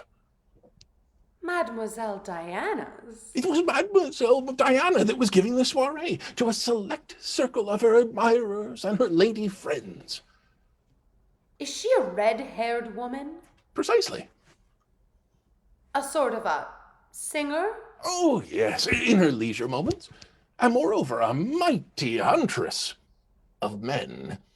Mrs. Hedda, you have no doubt heard of her. Eilert Loveborg was one of the most enthusiastic protectors in the days of his glory. And how did all this end? Far from amicably, it appears. After a most tender meeting, they seem to have come to blows. Loveborg and she? Yes. He accused her, or her friends, of having robbed him. He declared that his pocketbook had disappeared, and other things as well. In short, he seems to have made a furious disturbance. And what came of it all? It came to a general scrimmage, in which the ladies as well as the gentlemen took part. Fortunately, the police at last appeared on the scene. The police, too? Yes. I fancy it will prove a costly frolic for Eilert Loveborg, crazy being that he is. How so? Well, he seems to have made a violent resistance, to have hit one of the constables on the head and torn his coat off his back. So they had to march him off to the police station with the rest. How have you learned all this? From the police themselves. So that is what happened. Then he had no vine leaves in his hair. Vine leaves, Mrs. Hedda? But tell me now, Judge, what is your real reason for tracking out Eilert Loveborg's movements so carefully? In the first place, it could not be entirely indifferent to me if it should appear in the police court that he came straight from my house. Will the matter come into court, then? Of course! However, I should scarcely have troubled so much about that. But I thought that, as a friend of the family, it was my duty to supply you and Tesman with a full account of his nocturnal exploits. Why so, Judge Brack? Why, because I have a shrewd suspicion that he intends to use you as a sort of blind. How can you think such a thing? Good heavens, Mrs. Hedda, we have eyes in our head. Mark my words, this Mrs. Elvsted will be in no hurry to leave town again. Well, even if there should be anything between them, I suppose there are plenty of other places where they could meet. Not a single home. Henceforth, as before, every respectable house will be closed against Eilert Loveborg. And so ought mine to be, you mean? Yes. I confess it will be more than painful to me if this personage were to be made free of your house. How superfluous, how intrusive he would be if he were to force his way into... Into the triangle. Precisely. It would simply mean that I should find myself homeless. So you want to be the one cock in the basket. That is your aim. Yes, that is my aim. And for that I will fight with every weapon I can command. I see you are a dangerous person when it comes to the point. Do you think so? I am beginning to think so. And I am exceedingly glad to think that you have no sort of hold over me. Well, Mrs. Hedda, perhaps you are right there. If I had, who knows what I might be capable of? Come now, Judge Brack. That sounds almost like a threat. Oh, not at all. The triangle, you know, ought, if possible, to be spontaneously constructed. There I agree with you. Now I have said all I had to say, and I had better be getting back to town. Goodbye, Mrs. Hedda. Are you going through the garden? Yes, it's a shortcut for me. And then it is a back way, too. Quite so. I have no objection to back ways. They may be piquant enough at times. When there is ball practice going on, you mean? Oh, people don't shoot their tame poultry, I fancy. Oh, no. When there is only one cock in the basket. Judge Brack exits. Hedda stands for a moment looking out, looks through the curtain over the middle doorway. And she goes to the writing table, takes Loveborg's packet out of the bookcase, and is on the point of looking through its contents. Berta is heard speaking loudly in the hall. Hedda turns and listens. Then she hastily locks up the packet in the drawer and lays the key on the inkstand. Eilert Loveborg enters. And I tell you, I must and will come in. There! Well, Mr. Loveborg, this is rather a late hour to call for Thea. You mean rather an early hour to call on you. Pray, pardon me. How do you know that she is still here? They told me at her lodgings that she had been out all night. Did you notice anything about the people of the house when they said that? Notice anything about them? I mean, did they seem to think it odd? Oh, yes, of course. I am dragging her down with me. However, I didn't notice anything. I suppose Tessman is not up yet? No, I think not. When did he come home? Very late. Did he tell you anything? Yes, I gathered that you had an exceedingly jolly evening at Judge Brack's. Nothing more. I don't think so. However, I was so dreadfully sleepy. Ah, Loveborg, at last. Yes, at last, and too late. What is too late? Everything is too late now. It is all over with me. Oh, no, don't say that. You will say the same when you hear. I won't hear anything. Perhaps you would prefer to talk to her alone? If so, I will leave you. No, stay. You too. I beg you to stay. Yes, but I won't hear anything, I tell you. It's not last night's adventures that I want to talk about. What is it then? I want to say that now our ways must part. Part? I knew it. You can be of no more service to me, Thea. How can you stand there and say that? No more service to you? Am I not to help you now as before? Are we not to go on working together? Henceforward, I shall do no work. Then what am I to do with my life? You must try to live your life as if you had never known me. But you know I cannot do that. Try. If you cannot, Thea, you must go home again. Never in this world. Where you are, there will I be also. I will not let myself be driven away like this. I will remain here. I will be with you when the book appears. Ah, yes, the book. My book and Thea's, for that is what it is. Yes, I feel that it is. And that is why I have a right to be with you when it appears. I will see with my own eyes how respect and honor pour in upon you afresh. And the happiness, oh, I must share it with you. Thea, our book will never appear. Ah. Never appear. Can never appear. Loveborg, what have you done with the manuscript? Yes, the manuscript. Where is it? The manuscript... Well then. I have torn the manuscript into 1,000 pieces. No! But that's No! Not true, you think? Oh, well, of course, since you say so, but it sounded so improbable. It is true, all the same. God. Oh, God had torn his own work to pieces. I have torn mine own life to pieces, so why should I not tear my life work too? And you did this last night. Yes, I tell you. Tore it into 1,000 pieces and scattered them on the fjord, far out. There is cool seawater at any rate.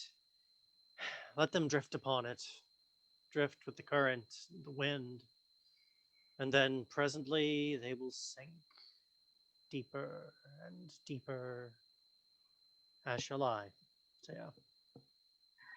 Do you know, Loveborg, that what you have done with the book, I shall think of it to my dying day as though you had killed a little child. Yes, you are right. It is a sort of child murder. How could you then? Did not the child belong to me too? Ah, the child. It is all over then. Well, now I will go, Hedda. But you are not going away from town. I don't know what I shall do. I see nothing but darkness before me. So you are not going to see her home, Mr. Loveborg? I, through the streets. Would you have people see her walking with me? Of course. I don't know what else may have happened last night, but it is so utterly irretrievable. It will not end last night. I know that perfectly well. And the thing is that now I have no taste for that sort of life either. I won't begin it anew. She has broken my courage and my power of braving life out. So that pretty little fool has had her fingers in a man's destiny. But all the same, how could you treat her so heartlessly? Oh, don't say that I was heartless. To go and destroy what has filled her whole soul for months and years? You do not call that heartless? To you, I can tell the truth, Hedda. The truth. First, promise me. Give me your word that what I now confide in you, Taya, shall never know. I give you my word. Good. Then let me tell you that what I said just now was untrue. About the manuscript. Yes, I have not torn it to pieces, nor thrown it into the fjord. No. No, but where is it then? I have destroyed it nonetheless. Utterly destroyed it, Hedda. I don't understand. Taya said that what I had done seemed to her like child murder. Yes, so she said. But to kill his child, that is not the worst thing a father can do to it. Not the worst. Suppose now, Hedda, that a man in the small hours of the morning came home to his child's mother after a night of riot and debauchery and said, "Listen, I have been here and there, in this place and in that, and I have taken our child with to this place and to that, and I have lost the child, utterly lost it. The devil knows what hands may it have fallen into, who may have had their clutches on it." Well, but when all is said and done, you know, this was only a book. Taya's pure soul was in that book. Yes, so I understand. And you can understand, too, that for her and me together, no future is possible. What path do you mean to take, then? None. I will only try to make an end of it all. The sooner the better. Eilert Loveborg, listen to me. Will you not try to do it beautifully? Beautifully. With vine leaves in my hair, as used to dream in the old days? No, I have lost my faith in the vine leaves, but beautifully, nevertheless. For once in a way. Goodbye, you must go now, and do not come here anymore. Goodbye, Mrs. Tessman. And give George Tessman my love. No, wait. I must give you a memento to take with you. She goes to the writing table and opens the drawer and the pistol case, then returns to Loveborg with one of the pistols. This is the memento. Do you recognize it? It was aimed at you once. You should have used it then. Take it. And do you use it now? Thanks. And beautifully, Eilert Lovborg. Promise me that. Goodbye, Hedda Gabler. He exits. Hedda listens for a moment at the door, then goes up to the writing table, takes out the packet of manuscript, looks under the cover, draws a few of the sheets half out, and looks at them. Then she goes and sits beside the stove with the packet in her lap, then opens the stove door, and then the packet. Now I am burning your child, Thea. Burning it, curly locks. Your child and Eilert Lovborg's. I am burning your child. End of Act 3. Act 4. Hedda, dressed in black, walks to and fro in the dark room. Berta enters, and shortly afterwards, Miss Juliana Tessman, in mourning, with a bonnet and veil, comes in from the hall.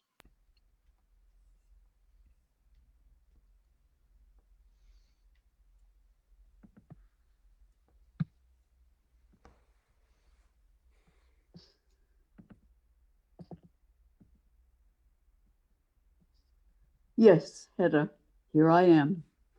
In mourning and forlorn, for now my poor sister has at last found peace. I have heard the news already. As you see, Tessman sent me a card.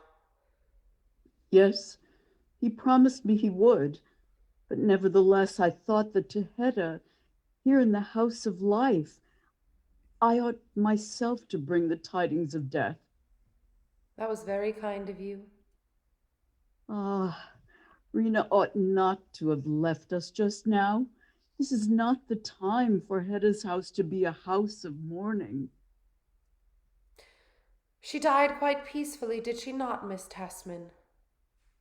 Oh, her end was so calm, so beautiful. And then she had the unspeakable happiness of seeing George once more and bidding him goodbye. Has he not come home yet? No. He wrote that he might be detained. But won't you sit down? No, thank you, my dear, dear Hedda. I should like to, but I have so much to do. I must prepare my dear one for her rest as well as I can. She shall go to her grave looking her best. Can I not help you in any way? Oh, you must not think of it. Hedda Tesman must have no hand in such mournful work, nor let her thought dwell on it either, not at this time. One is not always mistress of one's thoughts. Ah, yes, it is the way of the world. At home we shall be sewing a shroud, and here there will soon be sewing too, I suppose, but of another sort, thank God. George enters.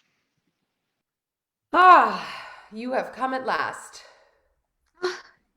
You here, Aunt Julia? With Hedda? Fancy that. I was just going, my dear boy. Well, have you done all you promised? No. I'm really afraid I have forgotten half of it. I must come to you again tomorrow. Today my brain is all in a whirl. I can't keep my thoughts together. My dear George, you mustn't take it in this way. Mustn't? How do you mean?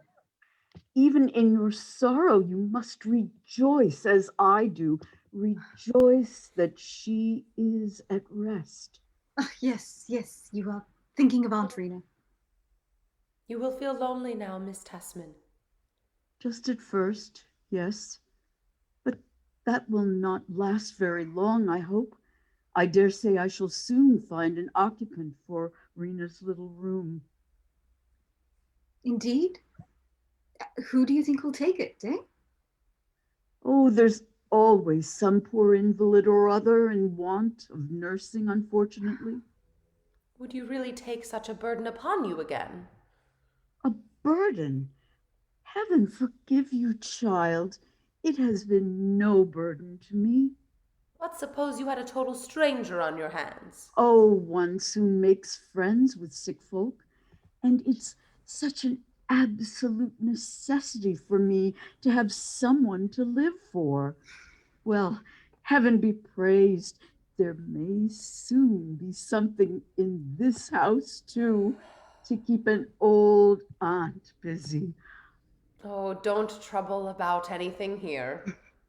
Yes, just fancy what a nice time we three might have together if... If? Oh, nothing. It will come all right. Let us hope so, eh?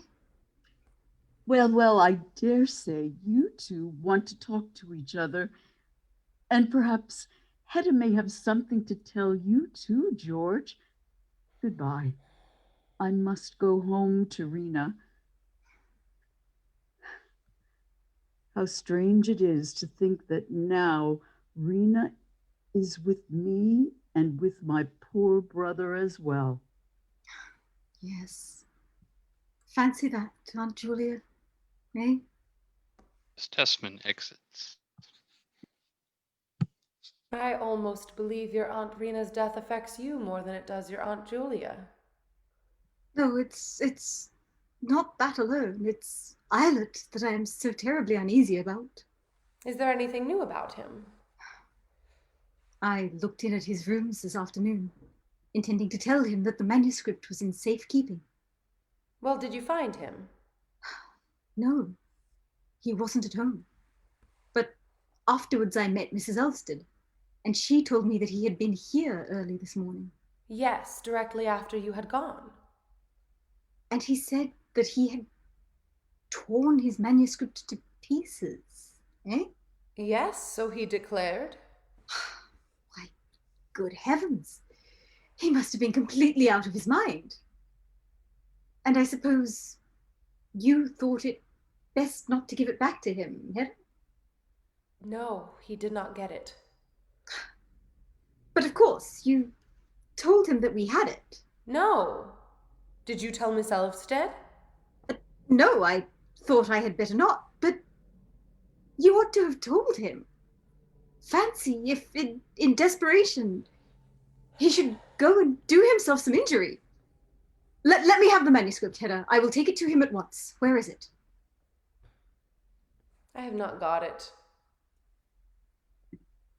Have not got it? What in the world do you mean?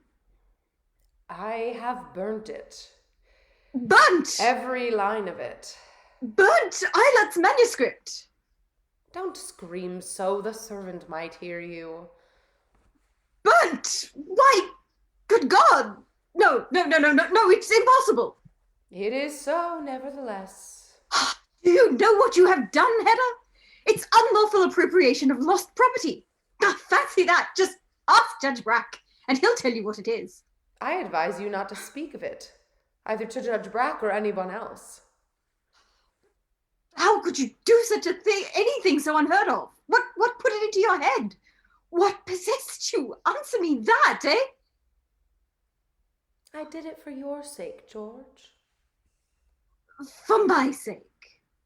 This morning, when you told me about what he had read to you. Yes, what then? You acknowledged that you envied him his work. Oh, of course I didn't mean that literally. No matter, I could not bear the idea that anyone should throw you into the shade. Hedda, is this true? Oh, but I never knew you to show your love like that before. Fancy that. Well, I may as well tell you that just at this time. No, you can ask Aunt Julia. She will tell you fast enough. Oh, I almost think I understand you, Hedda. Great heavens, do you really mean it, eh? Don't shout so the servant might hear. The servant! Why, how absurd you are, Hedda. It's only my old Berta. Why, I'll tell Berta myself. Oh, it's killing me. It is killing me, all of this. Oh, what is, Hedda, eh? All this absurdity, George. Absurdity?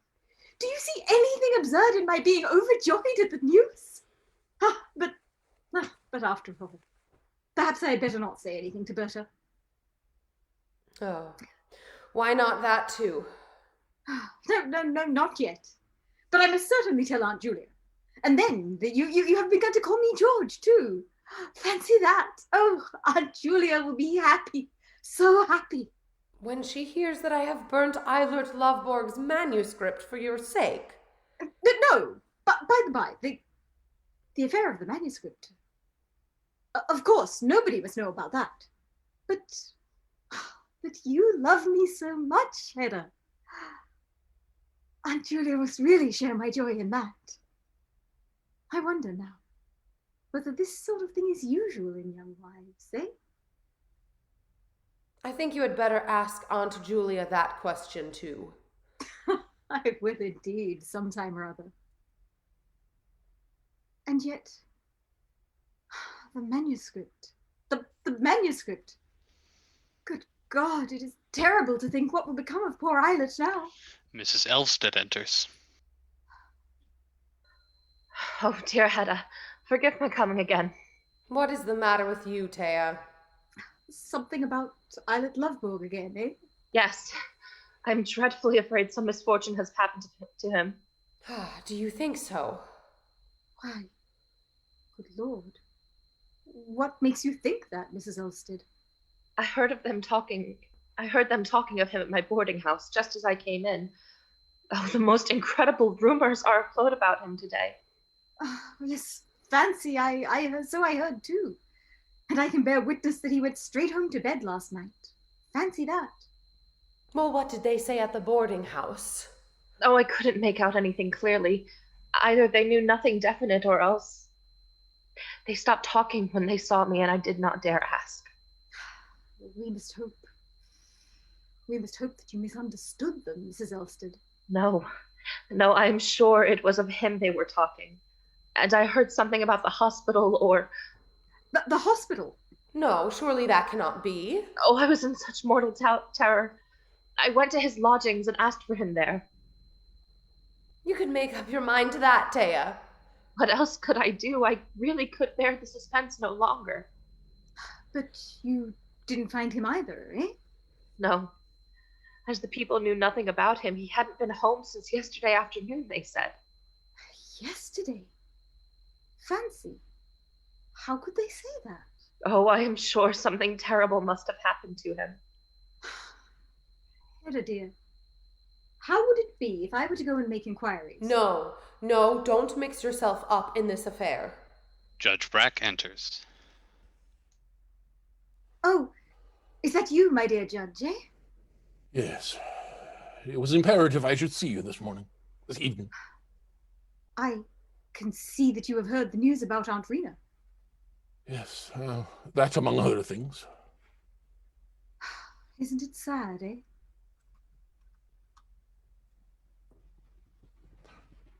Well, my dear Tessman, it depends on how you look at it. Has anything else happened? Yes. Anything sad, Judge Brack? That, too, depends on how you look at it, Mrs. Tessman. Oh, it is something about Eilert Lovborg. Makes you think that, madam? Oh, perhaps you have already heard something. No, nothing at all, but... Oh, for heaven's sake, tell us! Well, I regret to say Eilert Lovborg has been taken to the hospital. He is lying at the point of death. God. To the hospital? And at the point of death? So soon, then. And we parted in anger, Hedda. Thea, be careful. I must go to him. I must see him alive. It is useless, madam. No one will be admitted. Well, please tell me what has happened to him. What is it? You don't mean to say that he himself has... Yes. Yes, I am sure he has. Fortunately, you have guessed quite correctly, Mrs. Heston. Oh, how horrible. Himself, then? Fancy that. Thought himself. Rightly guessed again, Mrs. Tesman. When did it happen, Mr. Brack? This afternoon, between 3 and 4. But, good Lord, where did he do it, eh? Well, I suppose at his lodgings. No, that cannot be, for I was there between 6 and 7. Well, then, somewhere else. I don't know exactly. I only know that he was found. He had shot himself in the breast. Horrible. That he should die like that. Was it in the breast? Yes, as I told you. Not the temple? In the breast, Mrs. Desmond. Well, the breast is a good place, too. How do you mean, Mrs. Desmond? Nothing. And the wound is dangerous, you say, eh? Absolutely mortal. The end has probably come by this time. Yes, I feel it. The end. The end, oh, Hedda.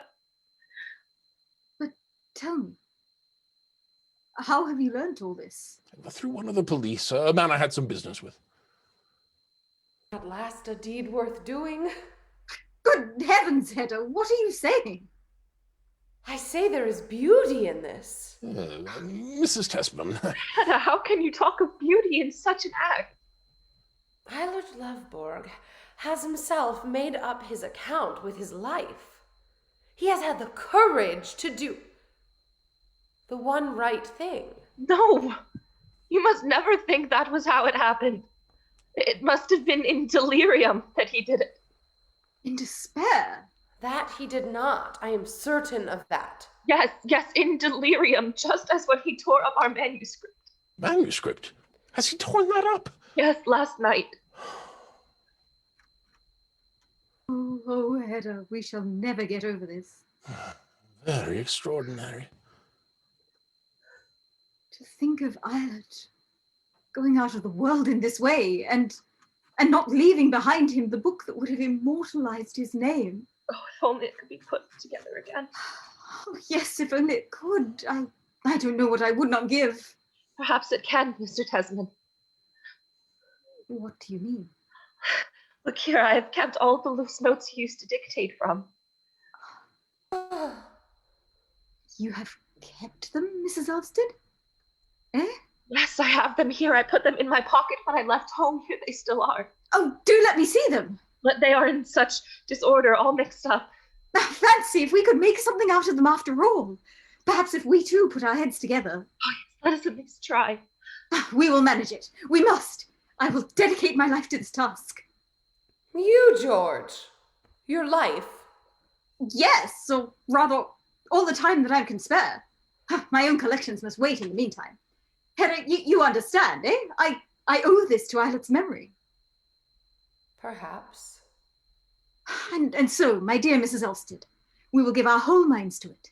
There's no use in brooding over what can't be undone, eh?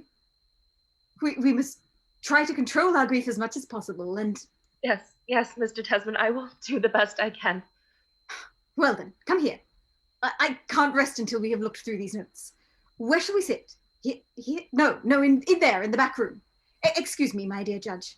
Come with me, Mrs. Elvsted. Oh, if only it were possible. Tesman and Mrs. Elvsted go into the back room. What a sense of freedom it gives one, this act of Eilert Lovborg's. Freedom, Mrs. Hedda. Well, of course, it is a release for him. I mean, for me. It gives me a sense of freedom to know that a deed of deliberate courage is still possible in this world, a deed of spontaneous beauty. My dear Mrs. Hedda.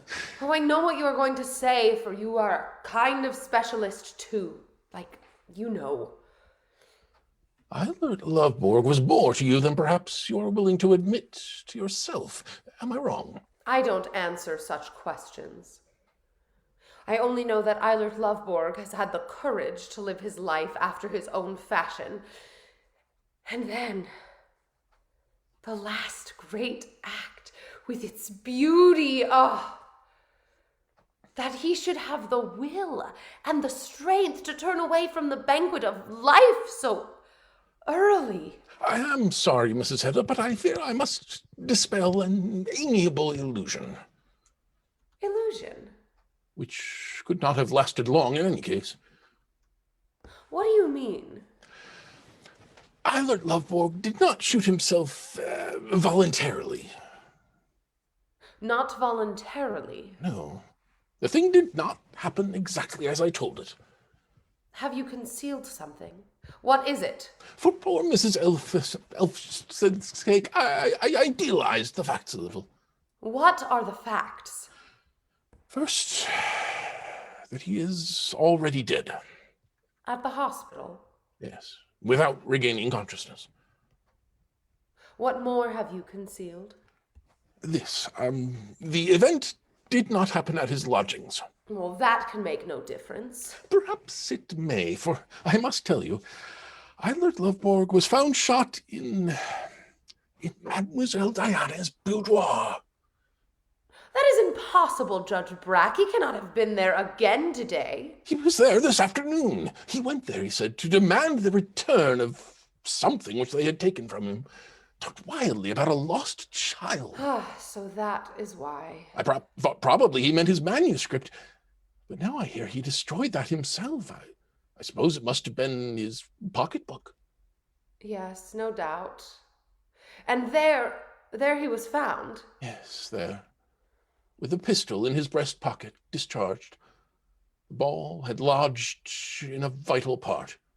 In the breast, yes. No. In the bowels. That too? Oh, what a curse it is that makes everything I touch turn ludicrous and mean. There is one point more, Mrs. Hedda. Another disagreeable feature in the affair. And what is that? The pistol he carried. Well, what of it? He must have stolen it. Stolen it? That is not true. He did not steal it. No other explanation is possible. He must have stolen it. Hush. George and Mrs. Elfsted enter. Hedda dear, it is almost impossible to see under that lamp. Think of that. Yes, I am thinking. Would you mind our sitting at your writing table, eh? If you'd like. No, wait, let me clear it first. Oh, you needn't trouble, Hedda. There is plenty of room. No, let me clear it, I say. I will take these things and I will put them on the piano there. She has drawn out an object covered with sheet music from under the bookcase, places several other pieces of sheet music upon it, and carries it the whole into the inner room to the left. George lays scraps of paper on the writing table and moves the lamp from the corner table. He and Mrs. Elfsted sit down and proceed with their work as Hedda returns. Well, my sweet Thea, how goes it with Eilert Lovborg's monument? It will be terribly hard to put in order. We must manage it. I am determined. And arranging other people's papers is just the work for me. What did you say about the pistol? That he must have stolen it. Why stolen it? Because every other explanation ought to be impossible, Mrs. Hedda. Indeed. Of course, Eilert Lovborg was here this morning, was he not? Yes. Were you alone with him? Part of the time. Did you not leave the room whilst he was here? No. Try to recollect. Were you not out of the room a moment? Yes, perhaps just a moment out in the hall. And where was your pistol case during that time? I had it locked up in. Well, Mrs. Hedda? The case stood there on the writing table. Have you looked since to see whether both the pistols are there? No. Well, you need not. I saw the pistol found in Lovborg's pocket, and I knew it at once as the one I had seen yesterday. And before, too. Have you it with you? Oh, the police have it. What will the police do with it? Search till they find the owner. Do you think they will succeed? No, HEDDA GABLER. Not so long as I say nothing. And if you do not say nothing, what then? There is always the possibility that the pistol was stolen. Death rather than that. People say such things, but they don't do them. And supposing the pistol was not stolen and the owner is discovered, what then? Well, Hedda, then comes the scandal. The scandal? Yes, the scandal of which you are so mortally afraid. You will, of course, be brought before the court. You and Mademoiselle Diana. She will have to explain how the thing happened, whether it was an accidental shot or murder. Did the pistol go off as he was trying to take it out of his pocket to threaten her with? Did she tear the pistol out of his hand, shoot him, and push it back into his pocket? That would be quite like her, for she is an able-bodied young person, this same Mademoiselle Diana. But I have nothing to do with all this repulsive business. No, but you will have to answer the question. Why did you give Eiler the pistol, and what conclusions will people draw from the fact that you did give it to him? This is true. I did not think of that. Well, fortunately, there is no danger, so long as I say nothing. So I am in your power, Judge Brack. You have me at your beck and call from this time forward. Dearest Hedda, believe me, I shall not abuse my advantage. I am in your power nonetheless, subject to your will and your demands. A slave. A slave, then. No, I cannot endure the thought of that. Never. People generally get used to the inevitable. Yes, perhaps. Well, are you getting on, George, eh? Heaven knows, dear. In any case, it will be the work of months. Fancy that. Doesn't it seem strange to you, Thea? Here you are sitting with Tesman just as you used to sit with Eilert Lovborg. If only I could inspire your husband in the same way. No. That will come too. In time. Yes. Do you know, Hedda? I really think I begin to feel something of the sort. But won't you go and sit with Brack again? Is there nothing I can do to help you two? No, dear, nothing in the world. I trust you to keep Hedda company, my dear Brack. With the very greatest of pleasure. Thanks, but I am tired this evening. I will go in and lie down a little on the sofa. Yes, do, dear, eh? Hedda goes into the back room and draws the curtains. What is that? My dearest Hedda, don't play dance music tonight. Just think of Aunt Rena and of Eilert, too. And of Aunt Julia, and of all the rest of them. After this, I will be quiet. It's not good for her to see us at this distressing work. I'll tell you what, Mrs. Elvsted. You shall take the empty room at Aunt Julia's, and then I will come over in the evenings and we can sit and work there, eh? I hear what you are saying, Tesman, but how am I to get through the evenings out here? Oh, I dare say Judge Brack will be so kind as to look in now and then, even though I am out. Every blessed evening, with all the pleasure in life, Mrs. Tesman. We shall get on capitally together, we two. Yes. Don't you flatter yourself, we will, Judge Brack. Now that you are the one cock in the basket. Oh, she's playing with those pistols again.